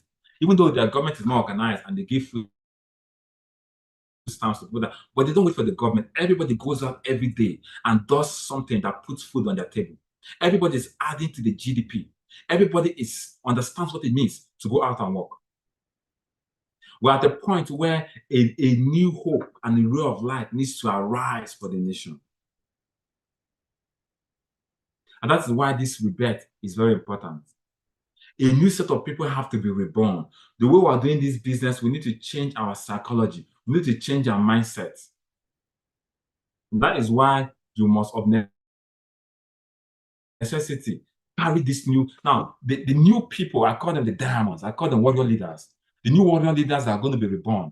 There are certain things that will characterize them. So when you see them, you say, yes, this is one of us. Oh, this is one of us. Oh, this is one of us. Oh, the way you talk, or the way you act. And when we grow this culture, we'll come to a point where if somebody acts outside the culture, why are you acting like this? This is not a diamond. This is not a warrior leader. No, this is not our culture. No, you need to be reborn. You need to be rebirthed. Now, when we carry this culture, and a lot of the leaders begin to drive this culture, when people come, they will follow the culture. And when people that are not doing the culture say, no, this is this is not our culture. No, it's not like when you see somebody trying to collect money from somebody, say, no, this is not our culture. No. We're not here about the money. You need to find out how you can help that person. Because we're a tribe of people that have imbibed certain kind of cultures, certain kind of mindset, certain kind of attitudes. That's why there is need for rebirth, for people to be reborn. It's not going to be walk in the park, but people are going to gradually begin to imbibe it. And over a period of time, we might have gained quorum and we begin to decide, okay, this is how things are done. Oh, this is how things are done. There are 7 articles of the rebirth. The first one is what I explained. You must be more concerned about the development of other people, not just personal aggrandizement. People are by nature selfish. So most of these articles of rebirth is to deviate from the normal people. People are by nature naturally selfish, but the new diamonds, the new warrior leaders are going to be selfless. But this one now, you should eat. No. Yes, I'm born already. I'm selfless. No, it's okay. Maybe I should have poached somebody's downline. But no, I'm selfless. It's not about money. I'm selfless now. Because in our culture, we're selfless. We're raising a tribe of people that are selfless. And when you look at them, wow. And let me tell you, this culture will transcend even up. Somebody will come, he's hungry. He will bring food and he's hungry. He said, Kai, I've not eaten. No, Kai, I'm so hungry. But you look at that person is also hungry. He said, come, let's share. He said, no, it's okay, eat. Somebody are telling you, eat. They're hungry, they're dying. But they just want to be polite. He said, no. I know you're hungry. Let's eat it together. My joy is that both of us ate this food. Yes, I know that even this food is not enough for me, but But because of the selfless nature, come, let us eat it together. Let us be joy. You do know what's going to happen. You come to a hub. You see somebody that has a little problem. Even people will gather around them and say, okay, let's help this person. Let's help this person. Even though they don't have. Yes, I didn't make so much money last month, but let's help this person. It becomes a culture of selflessness. It becomes a culture of selflessness. You see somebody will leave his downline and is close on another person's downline. Yes, it's okay, it's fine. It becomes a culture of selflessness. It transcends everywhere. It's because somebody will come to a place and say, oh, I love my space. I love my space. But that person, that sister is homeless. But I love my space. Where that sister is coming from is very far. Me, I love my space. But because of the culture of selflessness, and when inconvenience, come and stay with me. Even though I don't like it, but come and stay with me. The person might even have body odor. But it's no longer about yourself. It's about other people. Yes, I know you don't. Yeah. We share our roll-on. We share my perfume. We share my body wash. It's not about what you think. It's an attitude. It's a culture. It's not just for the business. It will begin to transcend among the tribe, among the warrior leader, among diamonds. It's because most people are now selfless. Most people are now selfless. And when that selflessness is perfected, you begin to see there will be a lot of success even within the team. You see a hub will come full of selfless people. Come, where are you going to? Some people have car, most people don't have car. No problem, I'll wait for you so I can drop you. I'll drop you. It's okay, it's out of your way. It's okay. Because they know that they're not just here for the business. They're here because they need to impact on other people's life. You see them, they'll go out of their way, they'll drop people. At the end of the day, they don't even have enough. But they're so happy and they're so fulfilled because they're not just doing a business, they're fulfilling a vision. And charities starts at home. That is the first act my own. What am I getting? What will I get? You tell somebody, can't run presentation for another person. It's not my downline, so they will go and do it anyhow. But with this new culture, it doesn't matter whether it's your downline or not, but you're doing it like it's your downline. That is the first article of the Rebirth. Selflessness. More concern about people's development, more than your personal aggrandizement. Now, the second article of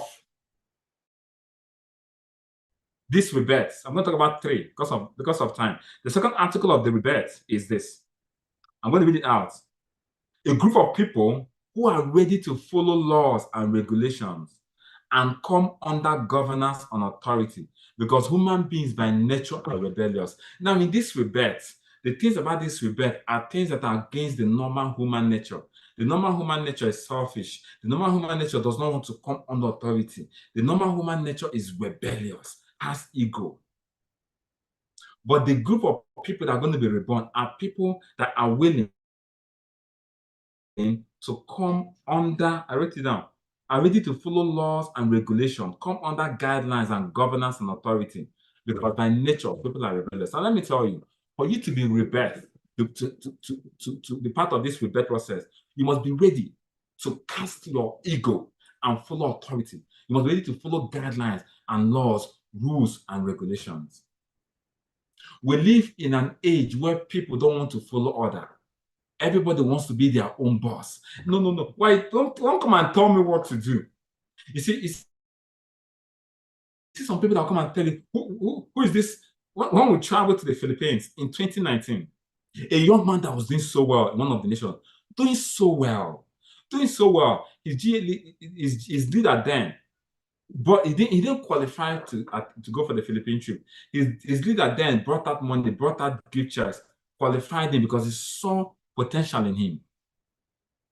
But do you know what happened to this young man? When he got to the Philippines, he was like barely some months old. But the leader believed in him because they could see. Even when they brought him, I said, but this person, the leader stood for him. They could see the positivity. It's okay, I'm going to stand for this person. So this guy came to the Philippines, all expense paid trip to the Philippines. And when he was there, one of the naysayers in the Philippines now called him because of the room he was staying close. Now called him. The guy is a doctor, a PhD holder. He now told him, sit down. Your name is this, and your doctor this. I had them call you doctor. You're Doctor this, and you're here. You're a doctor. What means that you're learned?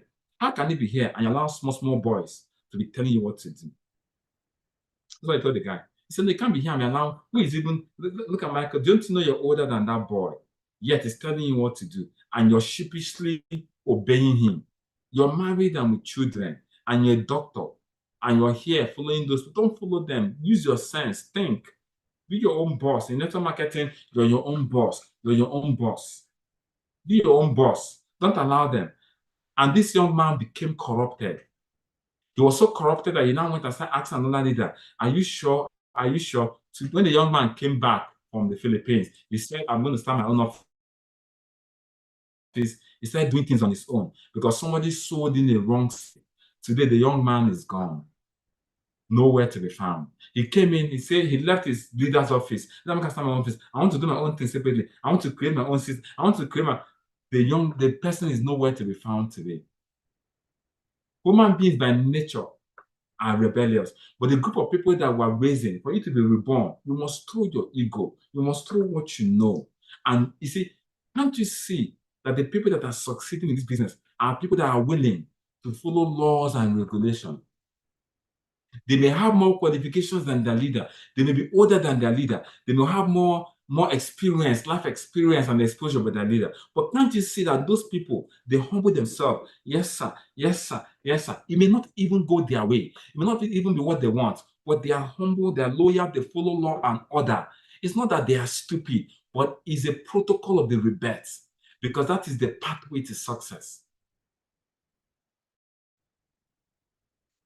What? No, just take a look at the people that are succeeding. There are people that say, no problem, I'm going to follow laws. Why are they giving you laws? You see, it's not a cult. You know, this is not a cult. You know, this is not a cult. They will not a cult. They must not force you. You do what you want to do. Nobody wants to tell you what you want to do. Now, anybody telling you that person is crafting your way out of the business.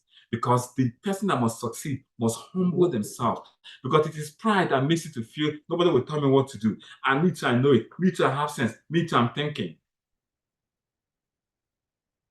Don't anything they tell you, use your head. You see, those sort of people, they have led a lot of people astray. At the end of the day, both them and those people, they have no tangible results in the business. Somebody sent me a message. I cannot come in your organization where how did they put it? Where small boys will be saw and tell me what to do. You can see pride all over. I said, okay, just carry your destiny and be going. No, but carry your kind and be going. I cannot subject myself to authority. You see, people that are not ready to subject themselves to authority, nobody will give them authority. Do you not know that before somebody gives you authority, you must be under authority? You cannot lead until you are able to be led. He said, if you're unfaithful in another man's business, who will give you your own business? Don't you know that before God gives you, he tests you?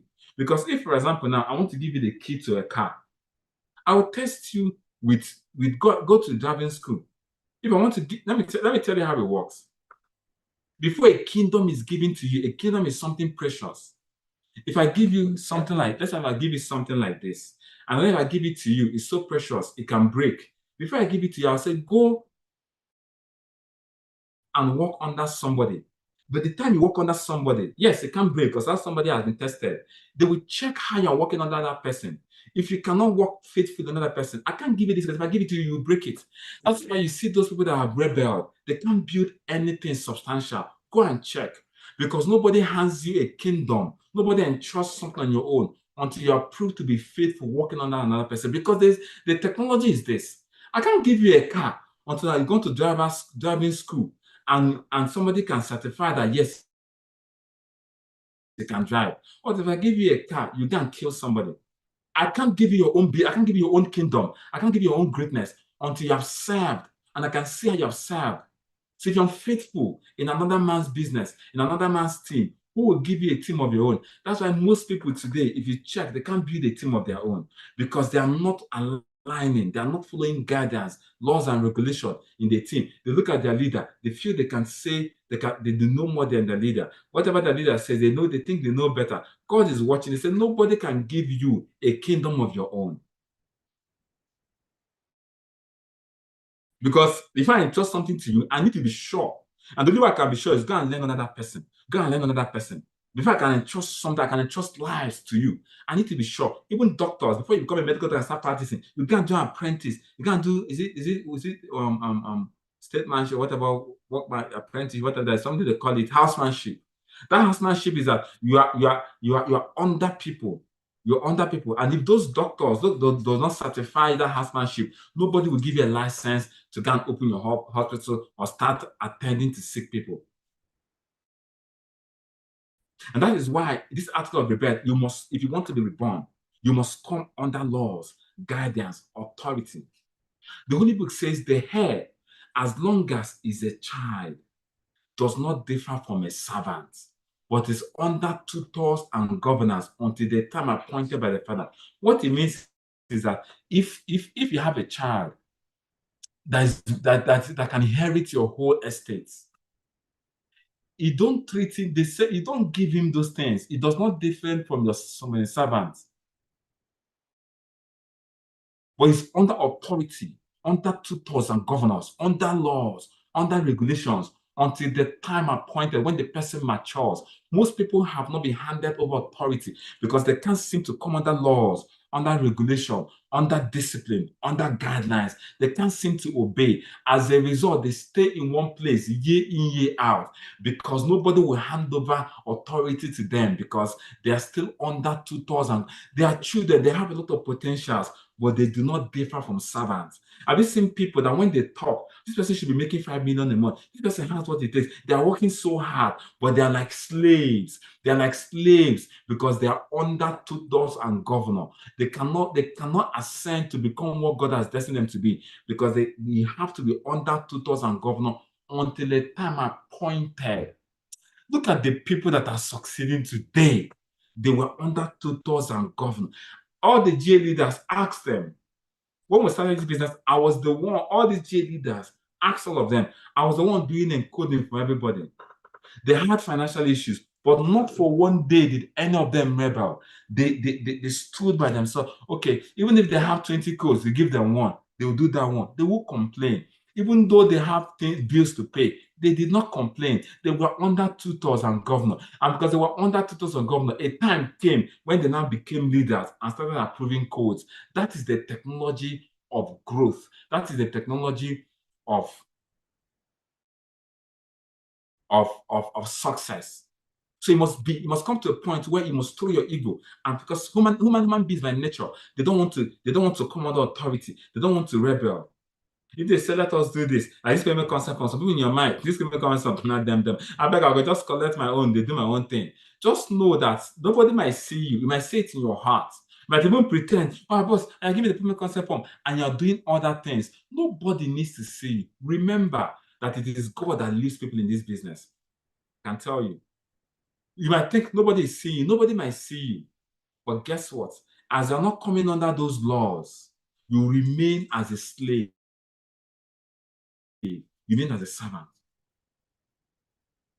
So what is the second article of the rebirth? You must be ready to bring yourself under subjection. Nobody wants to bring themselves. I can tell you, nobody wants to bring themselves under subjection. Nobody wants to be told what to do. Everybody wants to live the way. Somebody said, but the reason we left the corporate world is when it comes to network marketing, we can live free.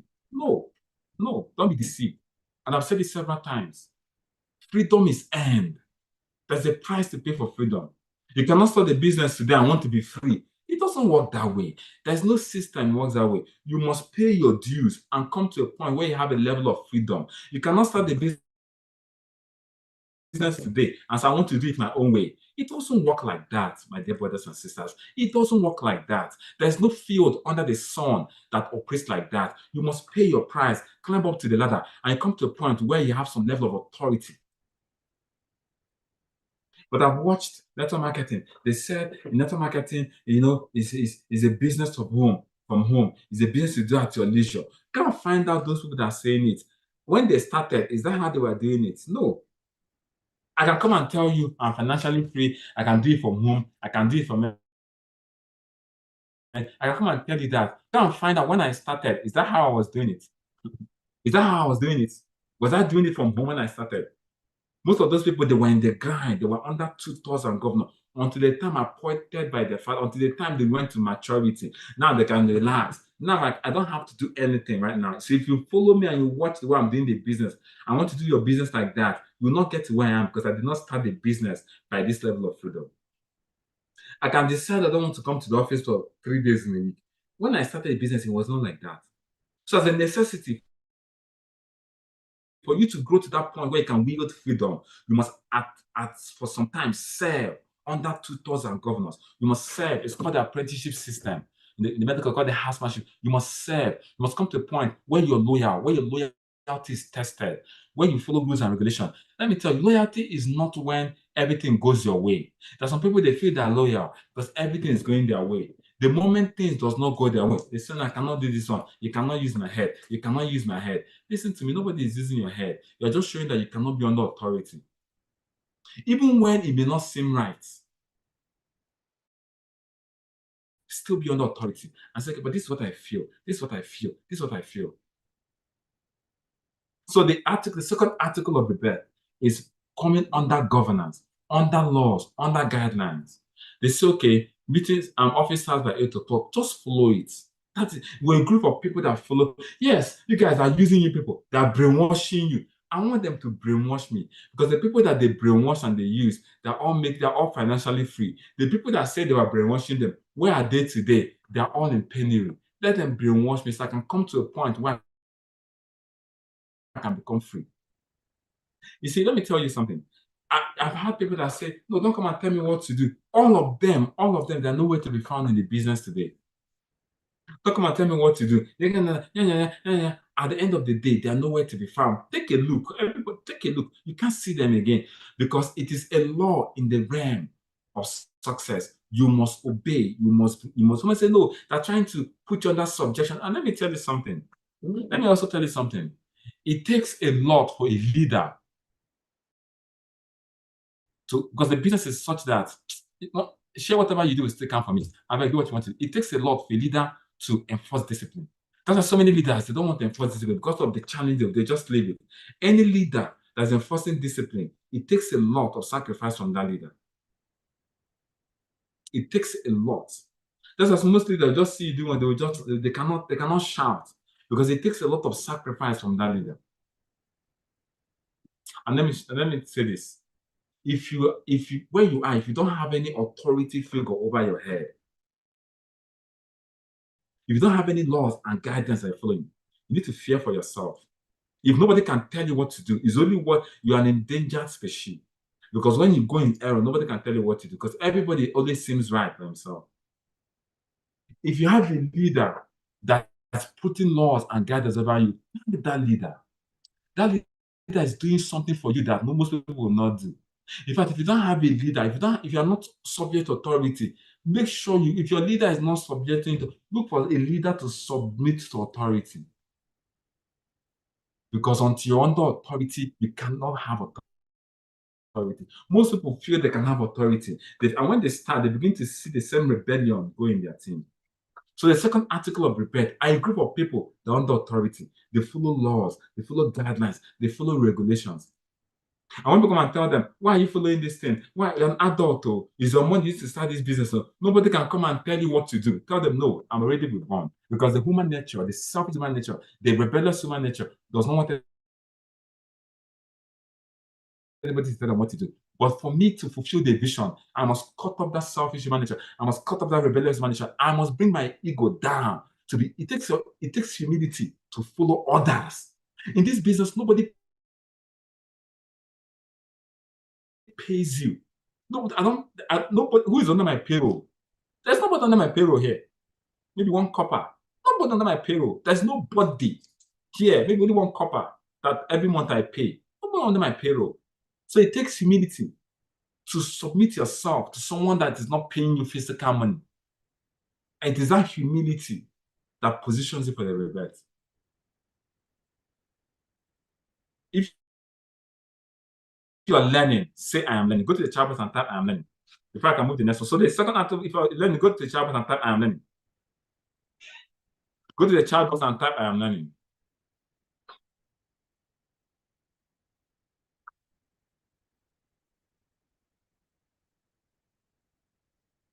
Anywhere you see rebellion, God hates rebellion. You don't understand. God hates rebellion with a passion. Anywhere you see rebellion, God hates it with a passion. God hates rebellion with a passion. He hates it because he has experienced it firsthand. God created the world. He didn't create evil. The devil rebelled against God. The Holy Book told us there was war in heaven. The heaven where God is seated as a king, heaven is God's throne. There was war. Imagine somebody comes to your house and they are fighting. Somebody comes to your home, there was a war. War is the outcome of rebellion. There was war in heaven. There was war in heaven. There was war. The devil fought, the angels fought back. What it means there was no order, there's no law and order. What it means that God at the point experienced rebellion. I didn't create this world to create evil. But some people said, no, I want to be like God. Is there anything you say will obey? Why can't you obey? I don't like I don't like your rule. I don't like government. The devil gathered 1/3 of the angels and they rebelled against God. The evil you see today, that was not how God created this world to be. God is a good God. He created this world to be good, but there was a war in heaven. So God understands what it means to be rebelled against. So he hates it with a passion. Show me one man that has rebelled, that has succeeded. Show me one man. He said rebellion is like the sin of witchcraft. Suffer not the witch to live. That's why in the military, it's called mutiny. Once you rebel, it's an unpardonable crime. Because God has experienced rebellion. In the Garden of Eden, Adam rebelled against him. God said, do not eat this apple. The devil came, the father of rebellion. Anybody that is rebelling is getting it straight from the father of rebellion, which is the devil. The devil came and said, he disobeyed God. Rebellion broke the heart of God. Rebellion. Do not be in the camp. See, let me tell you. And the opposite of it, when Jesus came, oh God, for those of us that don't know, they said he did not thought it robbery to be equal with God, even though he was at the same level. He humbled himself. He was obedient and died the death on the cross. That is the height of humility. Most of us are equal. He did not think it robbery to assume equality. He humbled himself. Even though both of us started this thing, even though both of us are in the same thing, he humbled himself and died the shameless death on the cross. I said, because of that, God exalted him. Say, no. Because he humbled himself. He did not say, no, who am I? Me too, I have intelligence. Me too, I can do this. Me too, I'm God. Me too, I can fight. No. Even when he did not understand, he said, my God, why has thou forsaken me? He didn't get it. He put his will under subjection. In the Garden of Gethsemane, he said, if it is your will, let this. But if not, let your will be done. His own will was not to die, but he said, not my will. He brought his will under subjection. He said, rebellion is the point of taking your will. Your will must come, is what you want to do must come to pass. Have you seen people that is what they want must come to? If you don't do what they want, they begin to anger. Is what they want to do must come to pass. That's rebellion. He said, not my will, but your will. He was sweating blood. Not my will. I don't want this thing. But whatever you want, let it happen. That was why he was exalted. Anybody that is telling you, don't submit yourself, don't be obedient, anybody that is telling you that is leading you to rebellion. It's a group of people that put their ego aside and obey laws and regulations. The third article, as my time is getting faster, the third article of the Rebirth. I'm going to discuss 3. I've discussed 1, remaining 2. I'm going to discuss 4. I've discussed 2, remaining 2. The third article of the Rebirth. The attitude you must carry if you want to be reborn, if you want to follow this dispensation. The article you must carry. Number 3, let me read it out. Say, people who are ambassadors of the business, people that understand the business and are ready to defend it with everything they have. They have become witnesses of the business. Human beings by nature don't stand for anything. They tilt to whichever way that favors them or validates them. Now, let me explain this. When you're being reborn, you're carrying an attitude that stands for something. Human beings by nature, they're on the fence. Okay, is it APC or is it PDP? Which one will favor me? That's why we have psycho fans all over the world. That's why people are looking for where is the grass greener? But if you're going to carry an attitude of the rebirth, you must stand for something. People that stand for this business. Some of us were secret agents of the business. Nobody knows. Okay, when somebody says, "Are you doing network marketing now?" No, it's not. You're dodgy. You can't stand for anything. You can't stand for anything. The third article of the rebirth are people that can stand for the business because they understand the business and they're willing to defend it. They don't shy away. They don't shy away because they understand the business. They stand as witnesses of the business. When somebody says, "Is it now network marketing you're doing? Is it now banking you're doing?" The ability to sit down. Now, let me tell you. What it means is, if you're listening to the sound of my voice, you must understand, it is necessity is laid on you to understand the business that you do so that you can educate and communicate it. You become an ambassador of the business. You must take up your mind, go and read books, network marketing books, the videos, so you can understand the business. You must follow mentorship. You must attend some meeting so you can understand the business so that you can defend it. I'm also using this opportunity to tell every leader, starting from the GA leaders, including myself, will be doing teachings, explaining the business. This is the most beautiful business on earth. How come people don't understand it? We're going to raise, you say, people that are standing in this business, the only reason you're standing is not because you didn't face rejection, it's because you understood the business. When you understand this business, you can't quit this business. The people that quit this business, they quit because they don't understand the business. We're raising a group of people that will understand the business. If our business is misunderstood, it's because a veil is covering people's eyes. A veil is covering people's eyes. That's why they cannot see leverage business. That's why somebody will want to go and get a job of 85,000 naira rather than sit down and do a business. Something is covering their eyes. But a group of people are people that when they begin to speak, when they begin to explain and exegete and begin to open up excavate the business, it will remove the blindfold. Oh, I never saw it this way. Oh, really? I've attended several seminars, but the way you explain this business, I've really never seen it this way. Those are the people that I'm talking about, the people that have been reborn. Because they're not just explaining the business, they have become witnesses of the business. They have become ambassadors of the business. They can sit somebody down and say, why are you not doing network marketing as a full-time profession? Why? Let's talk. And by the time they finish explaining to the person, say, wow, I've never understood it this way. Oh, really? Most people don't understand that. They think it's just go and they're selling products, get one, get to the. They make mockery. They make jest of our beautiful business because they don't understand it. And why don't they understand it? We don't have a lot of people that are illuminated enough that understand the business to communicate it in such a way that people can grab it.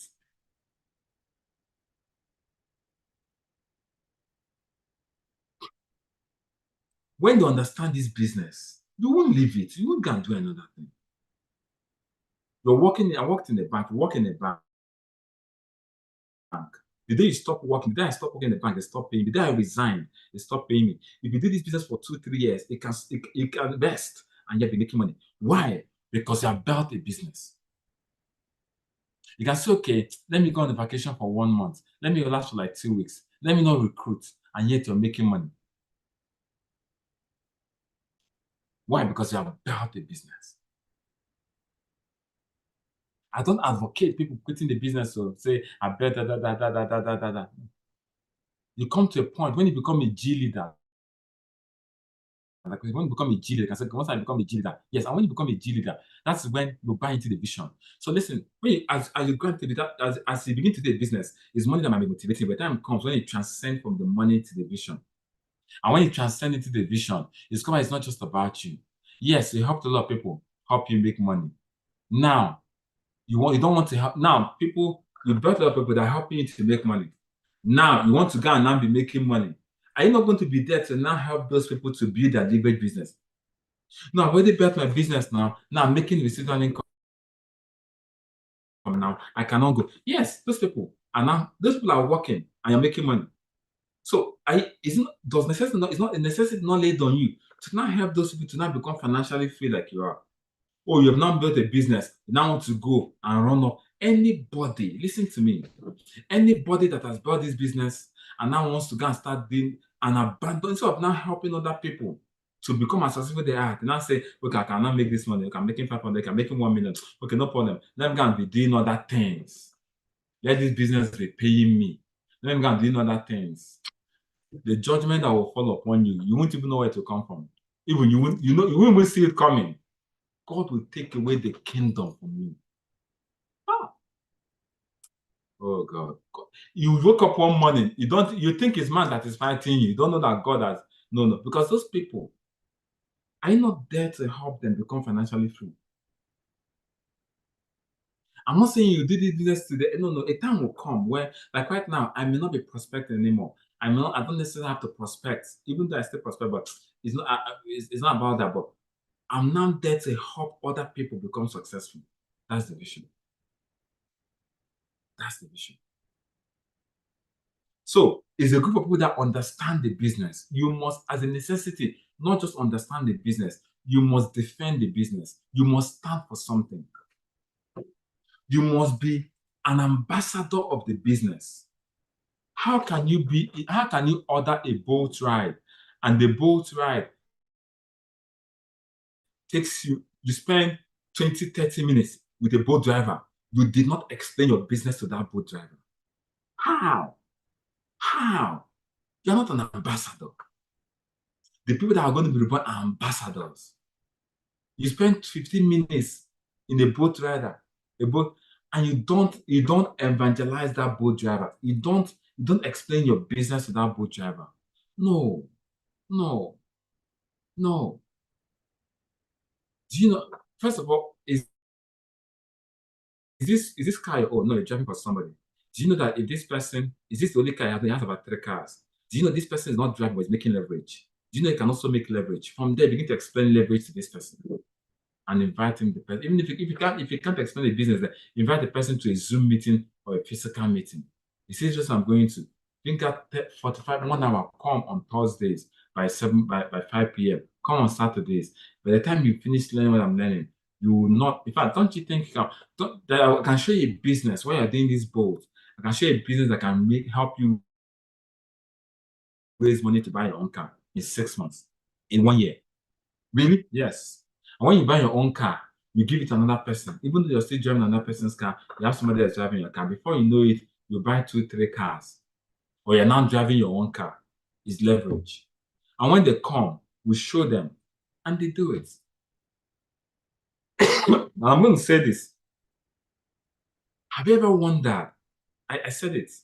There's an abomination under the sun. Princes walking on barefoot. Slaves riding on donkey backs. Our business is so beautiful.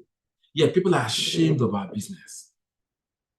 People would rather go and do a business that will pay them 150,000 naira monthly than a business that can pay you 150,000 naira daily. But there are no witnesses. They are no ambassadors. These people don't know. The people that are there protesting, do they know that there's a business that can do? If you connect somebody with 70,000 naira, you make 20K with direct referral, and make extra 7,000 if it's matching you once, and make 14,000 if it's matching you 2 times. Show me any business under the sun like that. Show me any business like that.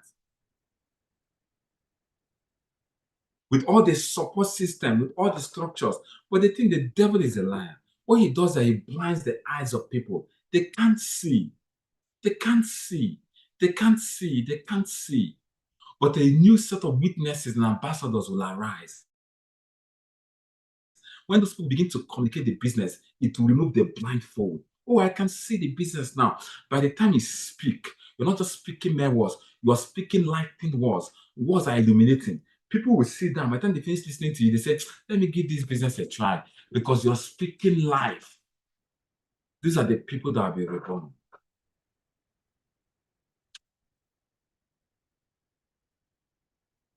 Articles of the rebirth. You'll be so uncomfortable. Some of us go to churches, go to mosque. You finish, you see your Muslim brothers, you smile, you greet. No, tell them. You see the person suffering. Tell them there's something you can do. Let me tell you, unequivocal, let me tell you. If you go outside, sometimes I feel some people should go out. Some people are doing this business. Go outside and trying to raise 200,000. Go and work for somebody to pay you 200,000 monthly. Go and get a job that somebody will pay you 100,000 monthly. And see the kind of work you will put for somebody to pay you 100,000 monthly.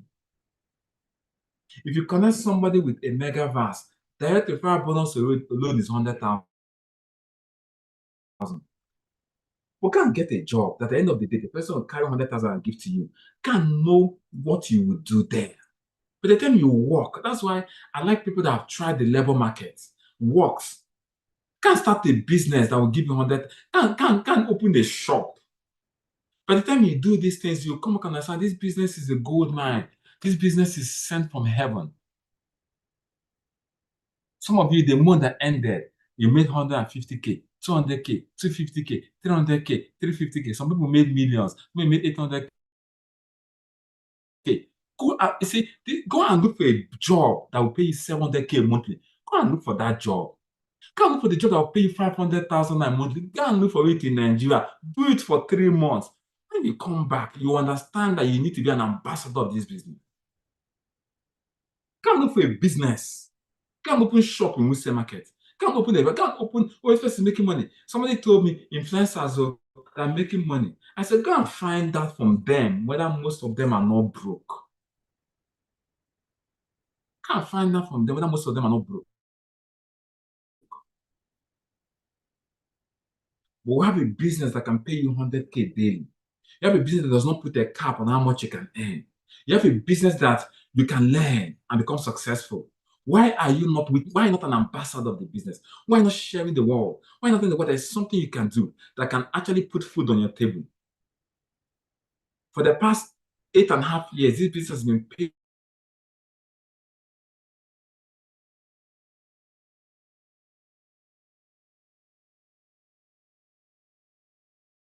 paying for of July 100K from this business. You can't quantify it.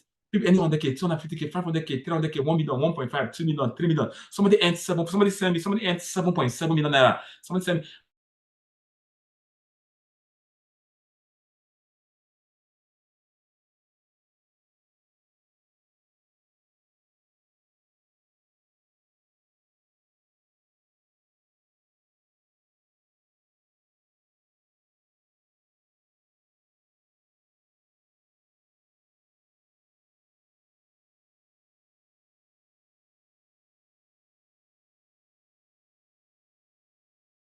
Out of the debt they pay them.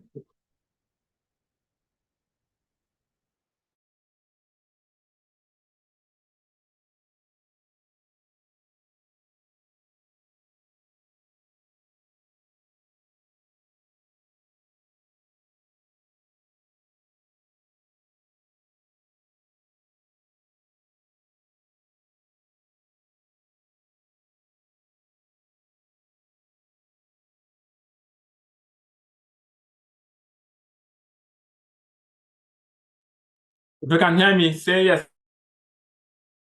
I can hear you.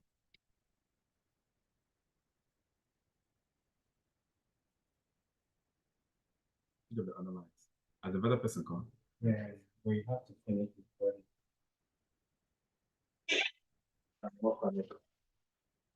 So like I said, confirm you can hear me. So like I said, go and try and get a job that will pay you 200,000 naira. That's when you appreciate this business. How many jobs had leverage potential? Do you know that the money you make this last month will still be paying you because the person you recruited can still be paying you? The points are still there for you. They said NNPC opened up a portal and they want to recruit. They said over 20 million people applied. Over 20 million people applied.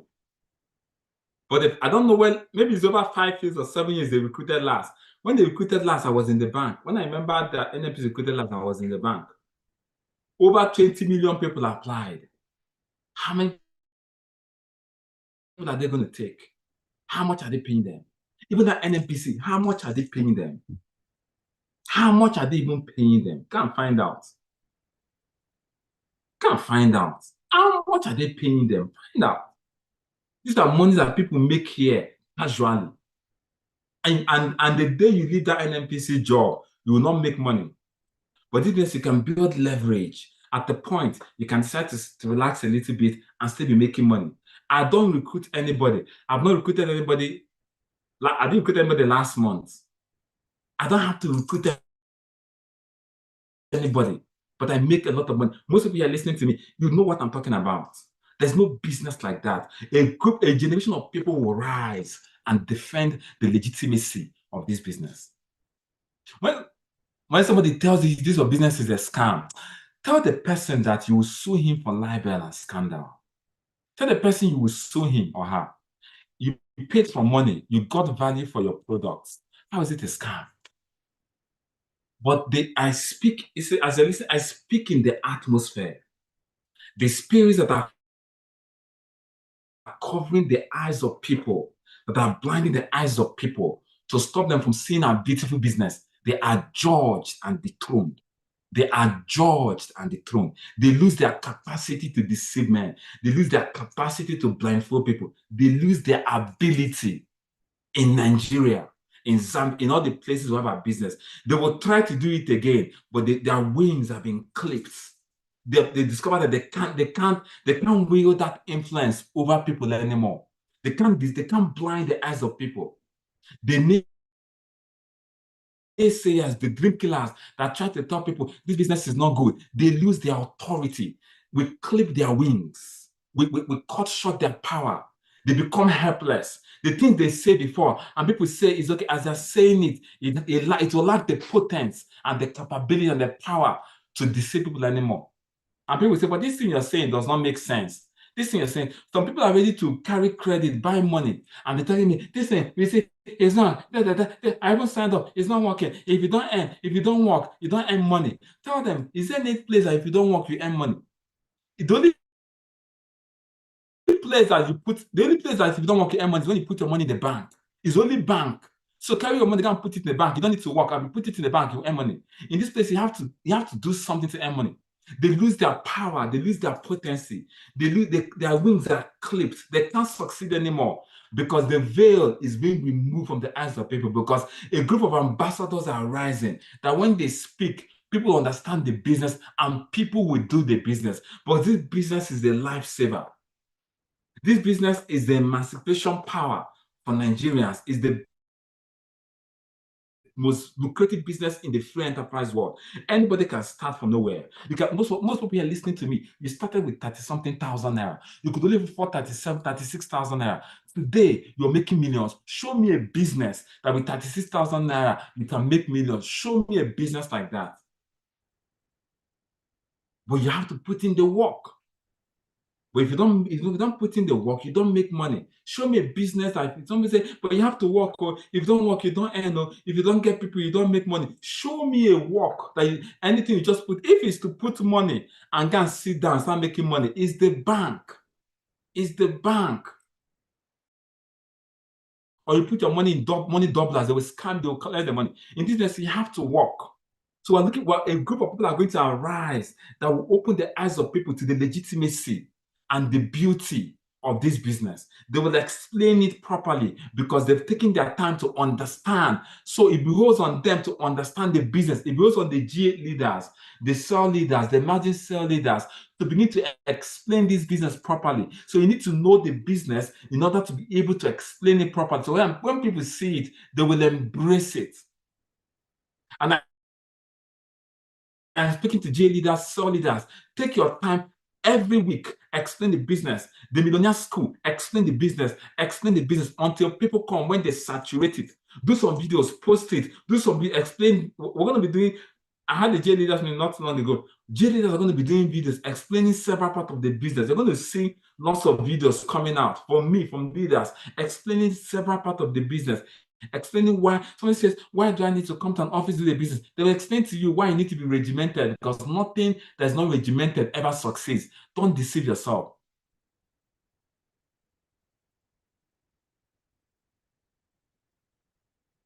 The article of the Rebirth. The article of the Rebirth.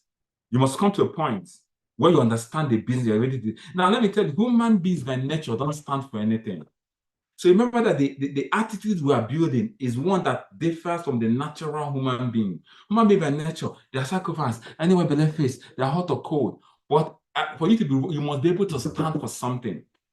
If the business goes down, go down with it. If you rise, you rise up with it. They that stand for something don't fall for anything. A group of people are going to rise that will stand for this business. They will stand for this. They will stand for something. They will stand. You can't insult my business. You can't insult my business. Even most of the people that are talking down your business, when you look at the work they say, come, you're working in the bank. How many years have you worked? I worked for 9 years. How much are they paying you? 350,000 naira. That business, you should stop it.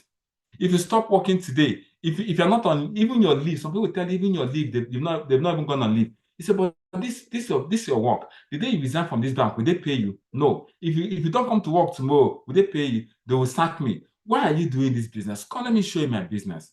Let me show you. I started this business 2 years ago. I'm making 500K, 700K monthly. Even if I decide to take a day off or 2 days off, I don't even, because I have leverage. Your banking job does not have leverage. God forbid that I will do any business that does not have leverage. You should not be doing leverage. You should be intellectually smart so that any work you're working, there should be some form of leverage, because you're not getting younger, you're getting older. You must come to a point when you put in the next 7, 8, 9, 10 years of your life into something, you should be able to pay you without you having to exert energy. Come and do network marketing, come and do the connected economy. I will show you. I'm a lawyer. I want to, those lawyers, how much are you earning? How much are you earning as a lawyer? We're waiting for somebody to give you one brief. Waiting for someone to give you one brief. Most lawyers have come to real estate agents. That's what they do. That's what they do now. Because Nigeria is not a litigation state. People hardly go to litigation because they know that the judicial system is what you see, that is what you get. So most people are not into litigation. So most lawyers now, nobody even wants trouble. Most lawyers now is like registering companies. That's how they eat. You want to register a company, that's what they do. That's not what you went to school to do. You don't even need to go to school to register a company. Real estate, they're signing out. You don't need to do all those things to do all of that. But because your profession is going down, come and join the network marketing profession. A group of people will arise that will stand as witnesses and ambassadors to this business. They will tell you, this business, if you get me business better than this business, I'll give you 5 million. Let's talk. Let's debate. Bring it on. What is it? But there's a lot of rejection. Show me a business there's not a lot of rejection. Show me a business that everybody, you go, no. Show me a business that builds you intellectual, builds emotional intelligence like our business. Show me a business that artificial intelligence will not take over. Most of the work that people are doing today, do you know, oh God, do you know that most of the jobs that people have, in the next 3 years, they won't have it anymore? Artificial intelligence is going to take it over. They can't even see these things. They can't even see that they don't have a job in the next 3 years. You are entering the labor market in the next 3 years. So the group, the third article are entrepreneurs, are ambassadors rather, standing for the business. You must stand for something. You must stand for a business, or you fall for nothing. You must take your time and understand understand the business. Don't just, when it's time for sell meeting, don't enter sell meeting and you're playing around. No, enter sell meeting, listen to training, listen to the video, learn the business so as to understand. So when you come to the marketplace, you can defend the business. You can become a witness to the business. You can say, yes, I now understand. When someone can tell you this thing does not work, you see the person now, no, it does not work because you're not working it. There's nothing that works until you work it. Did you work? They say, I've done the business for like 3, I've done the business for 6. Someone will come and tell me, I've done the business for 2 years. If I even started with a mastermind, you now sit and say, come, tell me what you did. Did you really do the business? Do you understand the 7 skills? Did you prospect? Did you invite? Did you present? Did you close? So what are you talking about? That means you did not sharpen your skills. The person knows, but I did it for 4 years. What are you doing for 4 years? Do you understand how to prospect? Yes, I did. So did you understand how to invite? Yes, I did. Did you know how to present? Yes, I did. Did you know how to close? Yes, I did. So if you close, if you prospected, invited, presented, closed, and you made money, what are you talking about? So how did the business not work for you? How? What exactly were you doing? And when you hear them talk, it's because they don't even understand the business. Somebody left the business, went and got a job in a telecommunication company, and was telling another person, you see, leave this business, come and see, look at how much I made in my, and the person told her, in a telecommunication company, yes, you made this money, but in my business, I make this money without working. If you don't work next month, you don't make this money. But this month, I even made more than this money. He said, if you understood leverage, you will not come and tell me to leave my business and go and work for salary. That means all this while you're in the business, you never even understood the business. If you understood the business, you won't make this comment that you're making. If you understood leverage in the business, you won't make this comment that you're making. You won't come and be telling me to go and get a salary job. What it means that you never understood the business. You may be running presentation, you may be prospecting, but you never really understood the business. Because if you understood the business, you will not tell me to leave this business and go and get a salary job that they'll be paying me how much. If I don't work, I'm not building leverage. I worked at a bank for years. The day I left, nobody paid me any other money. The telecommunication company, the day you resign from that telecommunication company, there's nothing you're taking out of it. I'm building a business. I'm building a business. Even if I decide not to work for a while, I decide to take some time and go on vacation, I still have leverage. I still have leverage. I still have leverage. So a group of people are rising that will stand and defend the business. That is you see, a lot of people died today. I can guarantee you, if those people know that there is hope for them, they may not have died. A lot of people that their hopelessness, tell them there is hope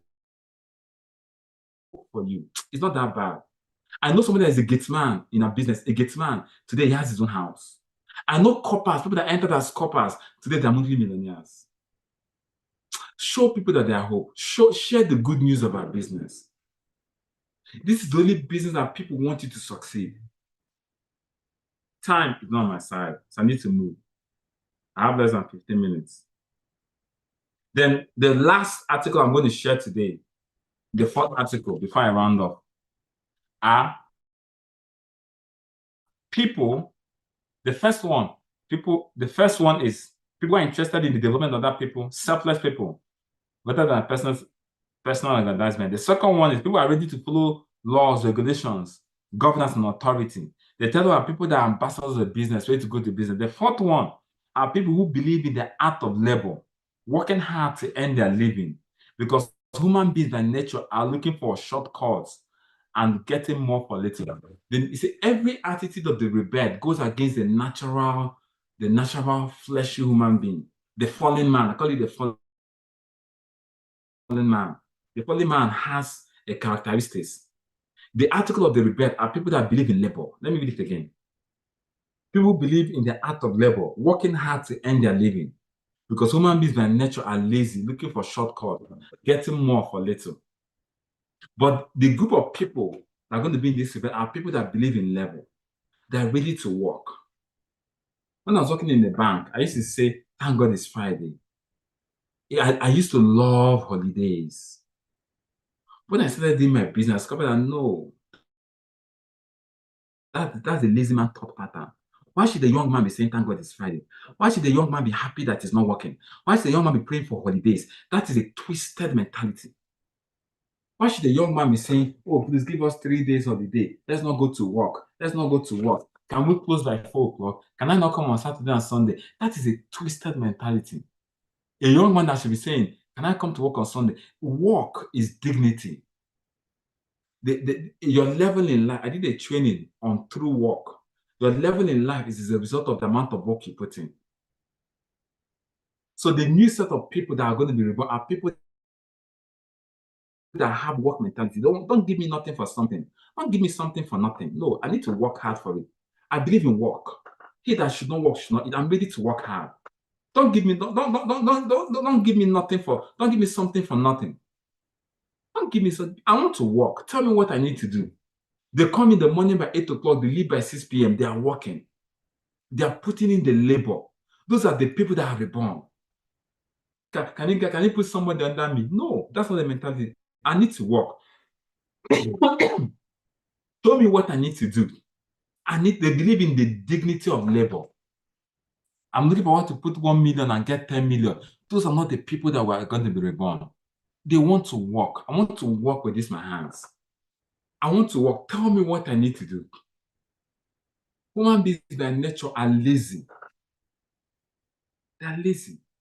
Call most of those people protesting, give them real work. They won't do. They say, is it this work? Is it this work? Work first. Work first. Even if you are working, if you are putting in the work, the person will pay you. People are not ready to work. They better say, you see, most of our youths, do you know where they spend their time? I discovered this some time ago. It was shocking. They spend their time on YouTube watching Hollywood videos. That's where our youth spend their time, watching Hollywood videos, watching YouTube. Go to all these Nollywood content creators. They will post a video today. Just look for a good caption. Love says yes. The love of my life. The best love on earth. By the time you go under 2 days, it has 2 million views. Who are the 2 million people that are, and if you check the video, it's 1 hour, 30 minutes. Who are the 2 million people that are watching this thing under 2 days? Who are they? Where are they? Who are the 2 million people that will sit down and watch a 90 minutes video? Don't you understand? Go to YouTube. I see this thing, I said, before you know it, posted 3 hours ago, you already have now done 20,000 views. 3 hours ago,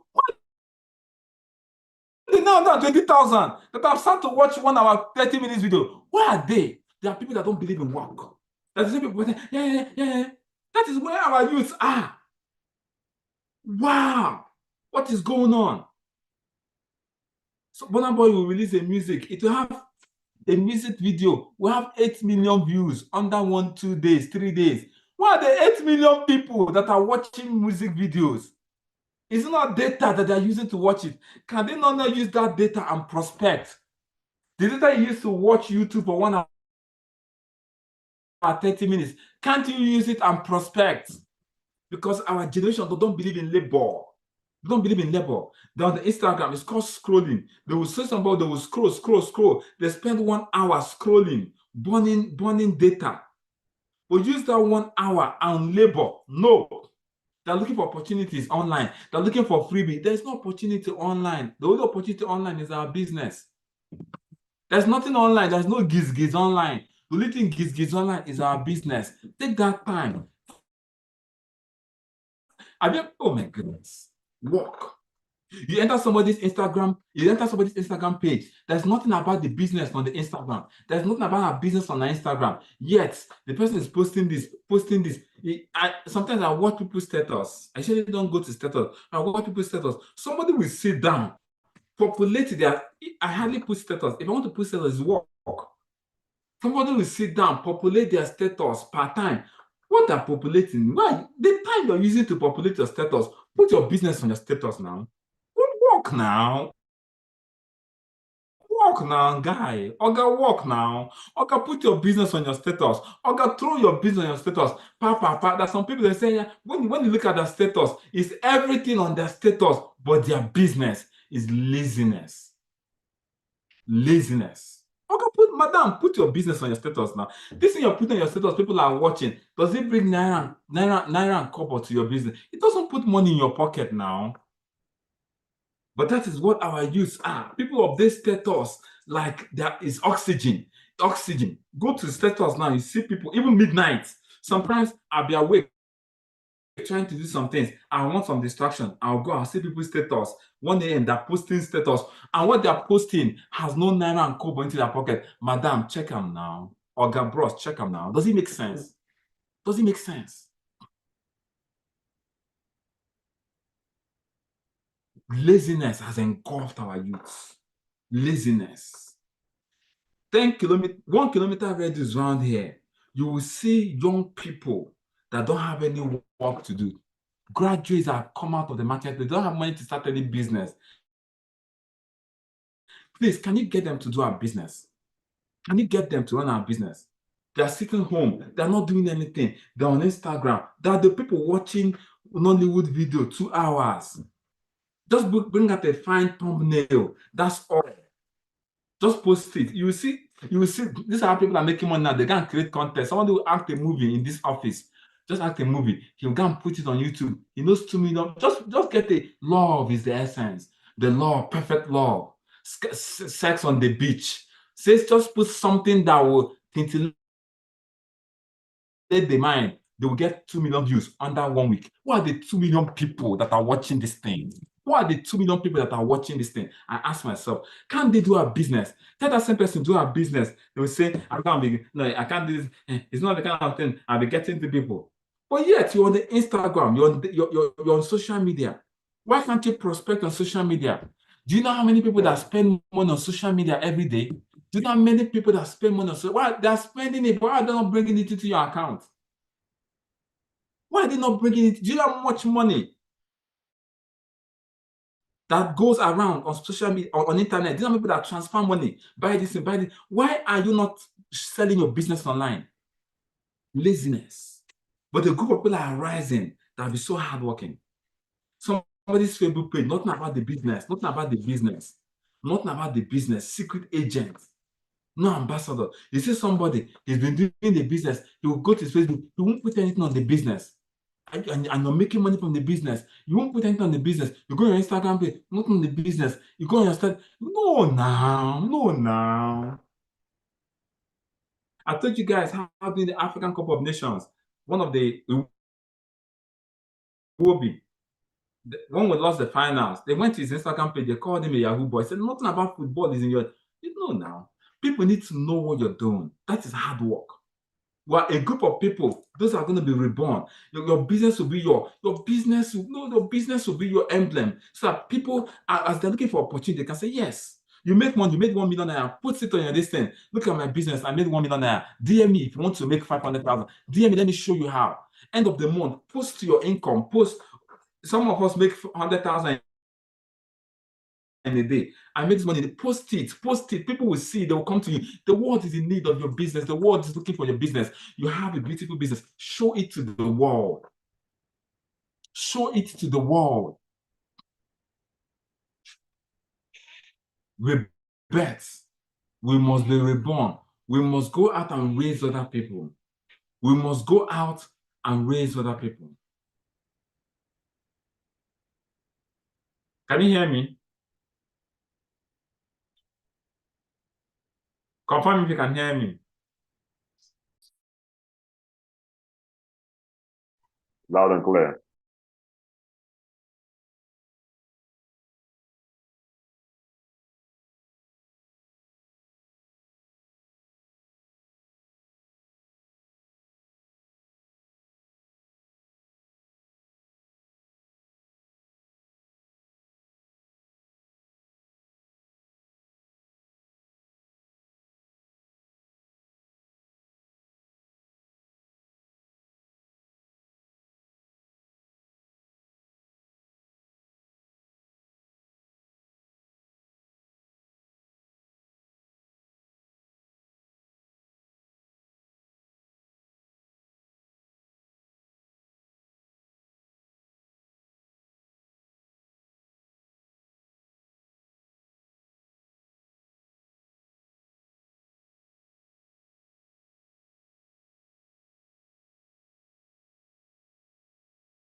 Please, let's be patient. Ambassador will soon be back with us. Most likely technical issues. Let's be patient.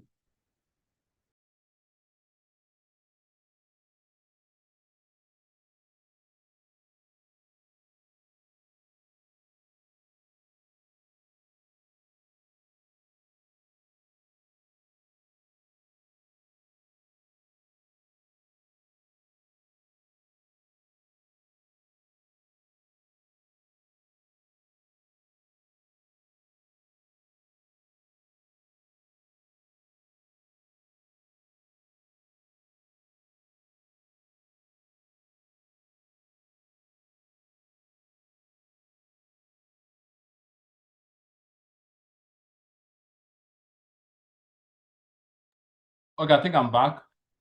Confirm you can hear me. Confirm you can hear me. Please, host, spotlight my video.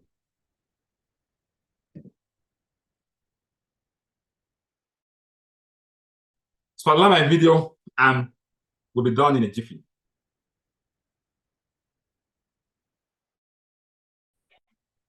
Technical, please come and put the camera on. Technical, come on, put it to this thing. Spotlight my video, please, host. Okay, but it's not showing here. All right, so like I said, we're raising, as I begin to close, please confirm you can hear and see me. Okay, all right. So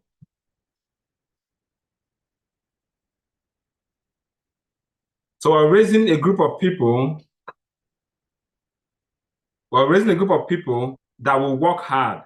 So what it means is, if you're not working hard, you will discover that you're not part of the tribe that we're raising. Hardworking people that are ready to go the extra mile. Those are the caliber of people that we're raising. Hardworking people. So what is in this rebirth, you see people that are working around the clock. They're working around the clock. I did a training on true work.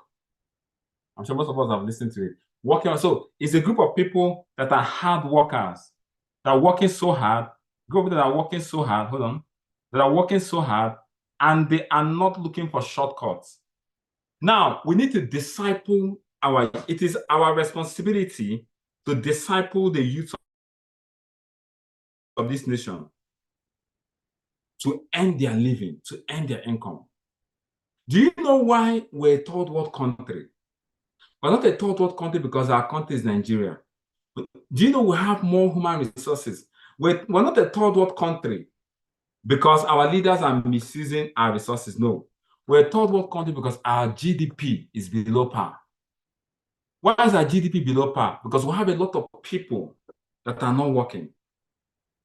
We have a lot of people that are not imputing into the economy.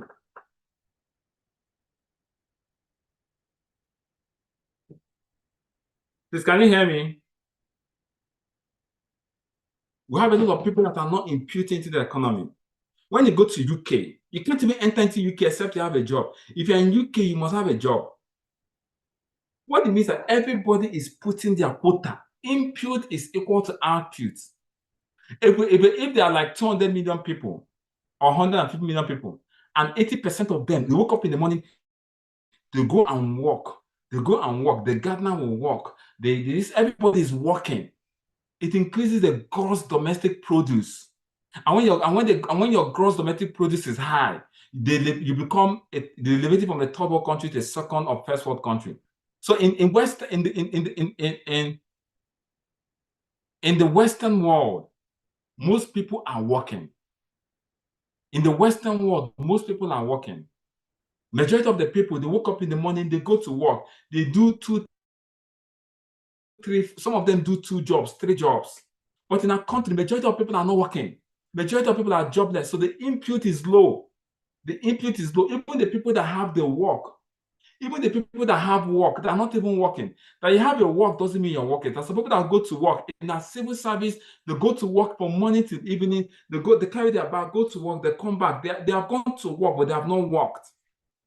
So you see that parastatal coming down. Because a lot of people are collecting salary at the end of the day. They are not working. Our paramilitary, are they working? Are people actually working? There are some people that have work, but they're not working. As a result, the input into the system is so minimal, and as a result, the output is minimal. But we're a generation of people that believe in input. I can be paying you money, but you won't work. How many people are working, actually working? In developed countries, you must have light. So you must they make it impossible. You must work. Even if you don't want to work, there's no space for you if you don't want. You have to work.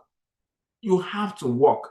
Even if you're a citizen and you're not working, the only reason you're not working is because there's no job. But once there's a job, you have to work.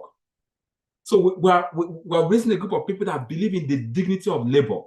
You wake up in the morning, you work your butt off. You work, hard work. Tell somebody, run 3 presentations in a day. 3 presentations in a day, only me is laziness. The problem with our business, people are lazy. People are lazy. People are lazy. That is the. Some people when we started this business, we work from morning to night. So if you come by 4 o'clock, I'm going home. How can you work you come by 8 o'clock, by 4 o'clock, you're going home in your business? The people that open supermarket, the people that run their shops, is that how they go home? They open their shop by 8 o'clock, by 4 o'clock, they close and go home. The entrepreneurs outside there, is that how they work? The restaurants, is that how they work? No. So we're raising a people that believe in hard work, labor, dignity of labor. So many people, why are you not making money? I'm not getting. Have you gone and said, today I will prospect 50 people? I will prospect 50 people and prospect them with skill. And every day of the week, I'll prospect 50 people. See whether you not make money. So, ladies and gentlemen, the 4th article, and that's what I'm going to stop for today, is the article of labor, dignity in labor. Most people will not want, the human nature does not want to work. But we must work so hard. We pray so hard, we work so hard. So that when somebody is not working, you say, no. This attitude does not embody our beliefs. So that even in the hub, when somebody is lazy, he sees everybody working, he himself will work. When they come into a place and everybody is hardworking, you will imbibe that culture. For those that are going to be reborn, you must take work as your lifestyle. You must work so hard. People telling you, taking things easy. You must work so hard. You must believe in work. The article of the Rebirth. So that when people see us, it's a culture of people that believe in work. See, if you're lazing around, you say, this is not one of us. Are you sure you're part of us? Are you sure you're a warrior leader? Are you sure you're a diamond? Because diamonds, they love work. You see people, when they give them assignment, they cannot hide. They give somebody assignment. You say, no. It's not my duty. It's not my duty. If you love work, you'll be looking for work to do. And I'm going to round up by saying this. For us to fulfill the vision, we are at a critical point in our country where we need to be reborn. We're at a critical point where we need this rebirth more than ever. Because people are dying every day. People are dying because this opportunity, you have not shown it to them. People are committing suicide because of hopelessness and because you did not show it to them. There are people that they would have been alive today if you have shown them this business. But because you did not show them this business, they are hopeless. You may say, no, I won't have met the person in Unogwa that died. But if you have shown somebody this business, that person would have shown it to somebody, that would have shown it to somebody, that have shown it to that person in Unogwa that is hopeless. Most people are going into crime today because people have not shown them this beautiful business. No, but I've never gone to Sokoto. No. If you have shown, that somebody would have shown in Lagos that would have connected his brother in Kaduna, that would have connected his friend in Bauchi, that would have connected his friend in Sokoto. That is how it goes. But because he's not sure that person, that business in Lagos, that person in Sokoto has become has become an armed bandit because they want to eat. Crime is a hunger that pushes most people to crime. I cannot die. Let me go and survive.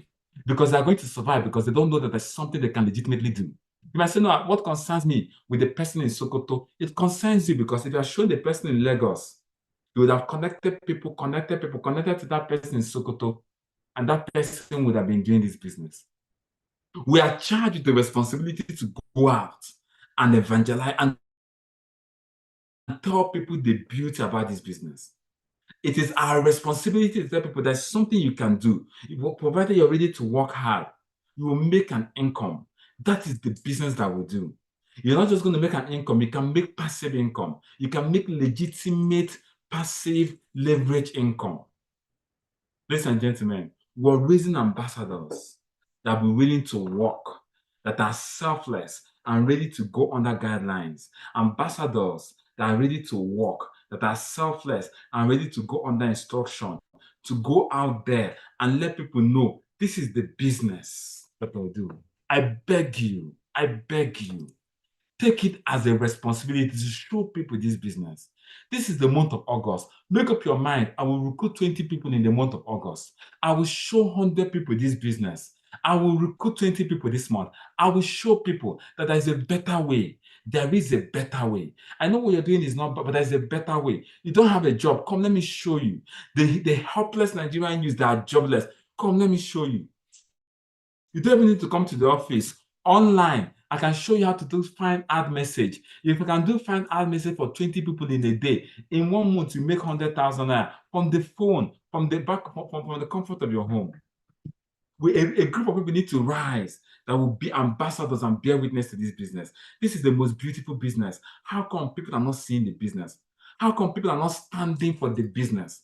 How come people are not giving our business? Because we don't have enough ambassadors that will showcase this business. In the Olympics, we have some depraved people coming in front of the world, showcasing their depraved mentality, showcasing their depravity in front of the world. Whereas people that have the proper business, you're so shy, you're so scared, you're so ashamed to tell people what to do. It's an abomination under the sun. Princes walking on foot, slaves on donkey backs. They were not scared to show their depravity, their foolishness, to show it to the world. Something that doesn't make sense. Something that's an abomination. They were proud to show you that have a legitimate business, yet you cannot show it to the world. Show it to the world. Because you might save a soul. You might save somebody that will die tomorrow. You might say there's so many women, there's so many ladies that are going into prostitution shamelessly because I cannot do anything. What can I do? There's nothing I can do anymore. And they're going to, some of them, when they go into that position, they use them for rituals. They die, they go to hell. But you have a duty to show them. Some of them, if you explain this business to them properly, they will do it, they will give it a shot. Some of them, they didn't go into that position because they want to go into that position. They went into that position because they say, no, my sick mother at home. I don't want my mother to die. I don't want my father to die. I'm the first child. I'm siblings are not going to school. My younger brother have dropped out of school. Let me do what I can do. It's not for me. But did you show that person the business? Say, you don't need to sell your body. There's something you can do. If you are ready to work hard, you don't need to put your life in danger.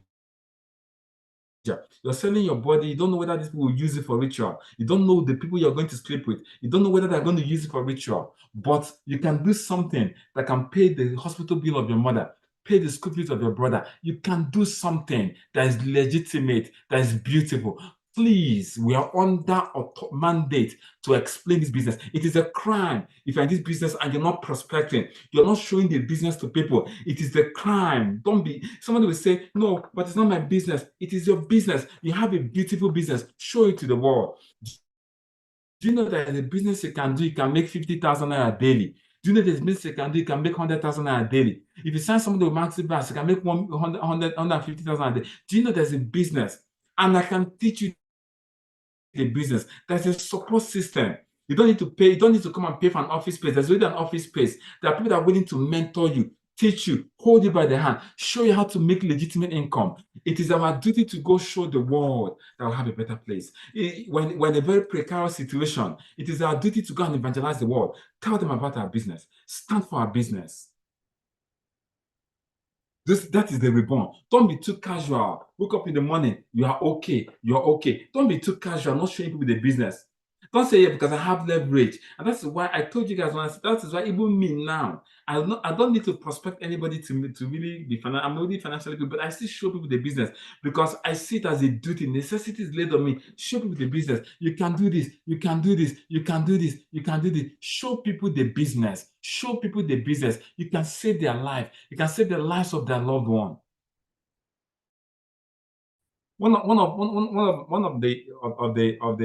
of the king's men, the wife gave birth, the wife had an emergency. He said that same day he paid 900,000 naira. He said, if not for this business, where will he get the money? He would have lost his wife because nobody to give him money. Nobody. Try and borrow. Try and look for where to borrow 900,000 naira. Try and look for where to borrow 900,000 naira. Emergency. The wife went into bleeding and had to borrow 900,000. Try and look for where to borrow 900,000 naira. That's when you will know that this business is God sent. But because of the business, he already has some money because he's a multi-millionaire. He was able to sort out, and his loved one is alive. Necessity is laid on us to explain this business to people. So that one day you will not be asked, why didn't you explain this business to people? And I'll round up by saying this. As I close, I've already explained 4 articles. There are 7 articles of the Rebirth. I'm going to stop in this 4th one that I've explained. But live here and be reborn. Make up your mind. These 4 articles, live here and be reborn. Watch the videos, live here and be reborn. Discuss it in your cell meeting. Let me be reborn. Be reborn. Because the world is ready for us. We've never been in such a time as this, where the hardship is palpable. The hardship is palpable. People are feeling the hardship. But in the midst of darkness, every flicker of light brings hope. You are the light that your world is looking for. You are that ray of hope that they are looking for. How much is a bag of rice? How much is a noodle of garri? How much? How much is for? How much are people earning? People are earning 50,000, 70,000, 80,000. How do they survive? We are that hope that they are looking for. Because Nigeria is a consumer nation and our business has to do with consumers. I challenge you to be reborn. I challenge you to be reborn. I challenge you to be reborn. Be a tribe of people that embody these qualities, and you will see we'll begin to raise financially free people. Ladies and gentlemen, on this note, I bring this meeting to a close. There are 3 more articles. I've already explained 4. There are 3 more articles of the Rebirth. Watch out for the Rebirth episode 3. Watch out for it. God bless you. Stay safe. Stay very safe. If you must go out, be extremely cautious. We will not lose anybody to this whole thing. And we will do our own part to make this country a better place and make Nigeria the pride of the Black man. I hand over the meeting to Ambassador Dr. Nifesimai to close. Thank you.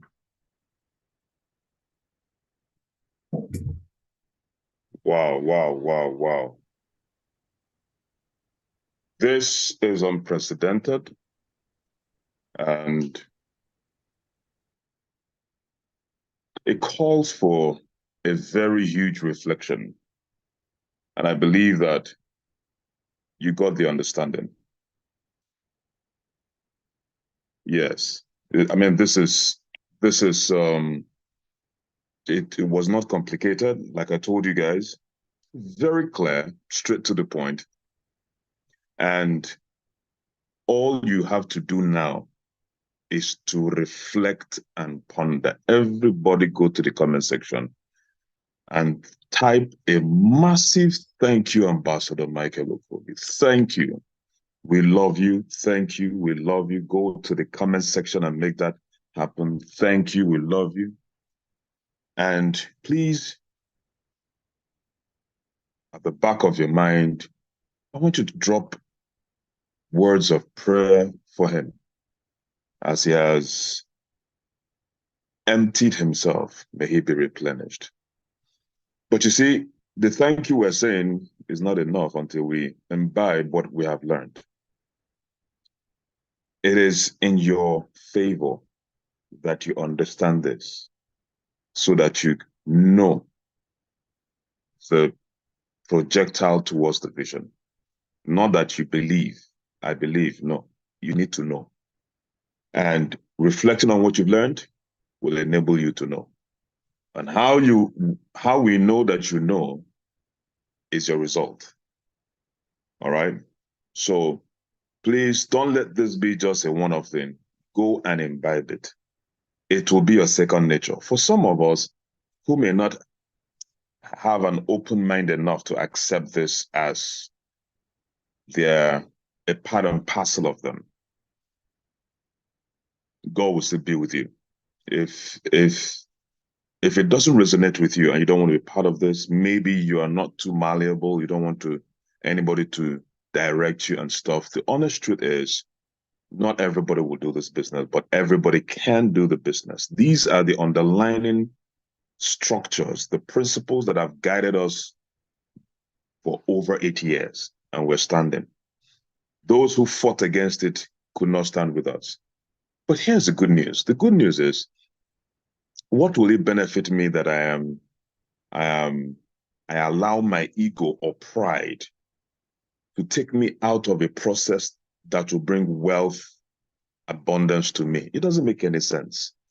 If your father is Dangote, you won't even be here in the first place. If you are a Lumelu, you won't even be here in the first place. Now, the honest truth is, some people have the financial buffer. Let's assume you have your father who's a Lumelu and you have access to cash flow.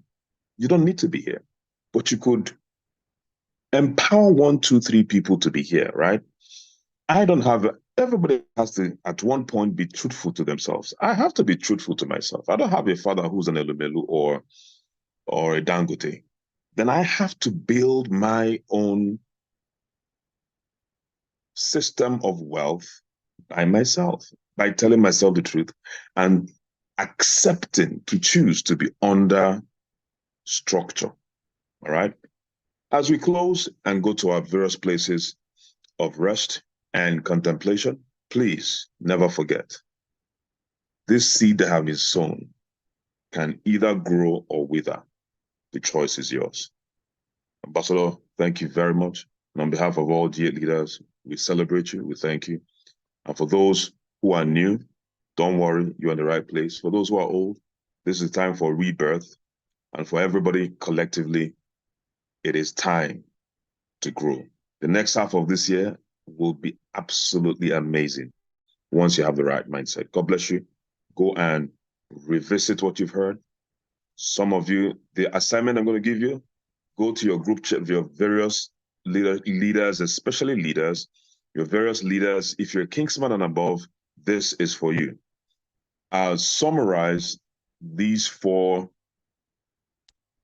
points. Yeah. Summarize and put in your Kingsman group or leaders group. The 4 articles, summarize them and put it in your Kingsman group. If you're an active partner and you resonate with what you learned and you want it to be internalized so that you know instead of believing, also summarize and put it in your active partners group. An EAP, you don't have to do that. If you want to do that and you feel that it will help you, please by all means do it. But it's mandatory for all Kingsmen to do it. Summarize and put it in your Kingsman group. Every Kingsman, at the sound of my voice, you have to summarize and put it there. All right? And once again, if you feel that this is not your thing, I don't want to be part of this whole thing, because if you don't do what I just said, it means that you don't want to be under structure. But again, the instruction is not to make you uncomfortable. No, it is to help you, because as you're summarizing, somehow you are also reviewing what you heard, and that will help you to internalize what you know, and that will also help you to implement. All right, God bless all of you. May this month bring out the best in you. May this month favor you. Everything you touch your hands in this month will prosper. May this month bow to you as you have yielded to the voice of the vision, the protocol of the vision. The power and the God of the vision will provide protection, affluence, abundance, and speed to you this month. Go and succeed. God bless all of you. Excuse me, we're in this together, and all of us must succeed. God bless. Love all of you. See you at the top.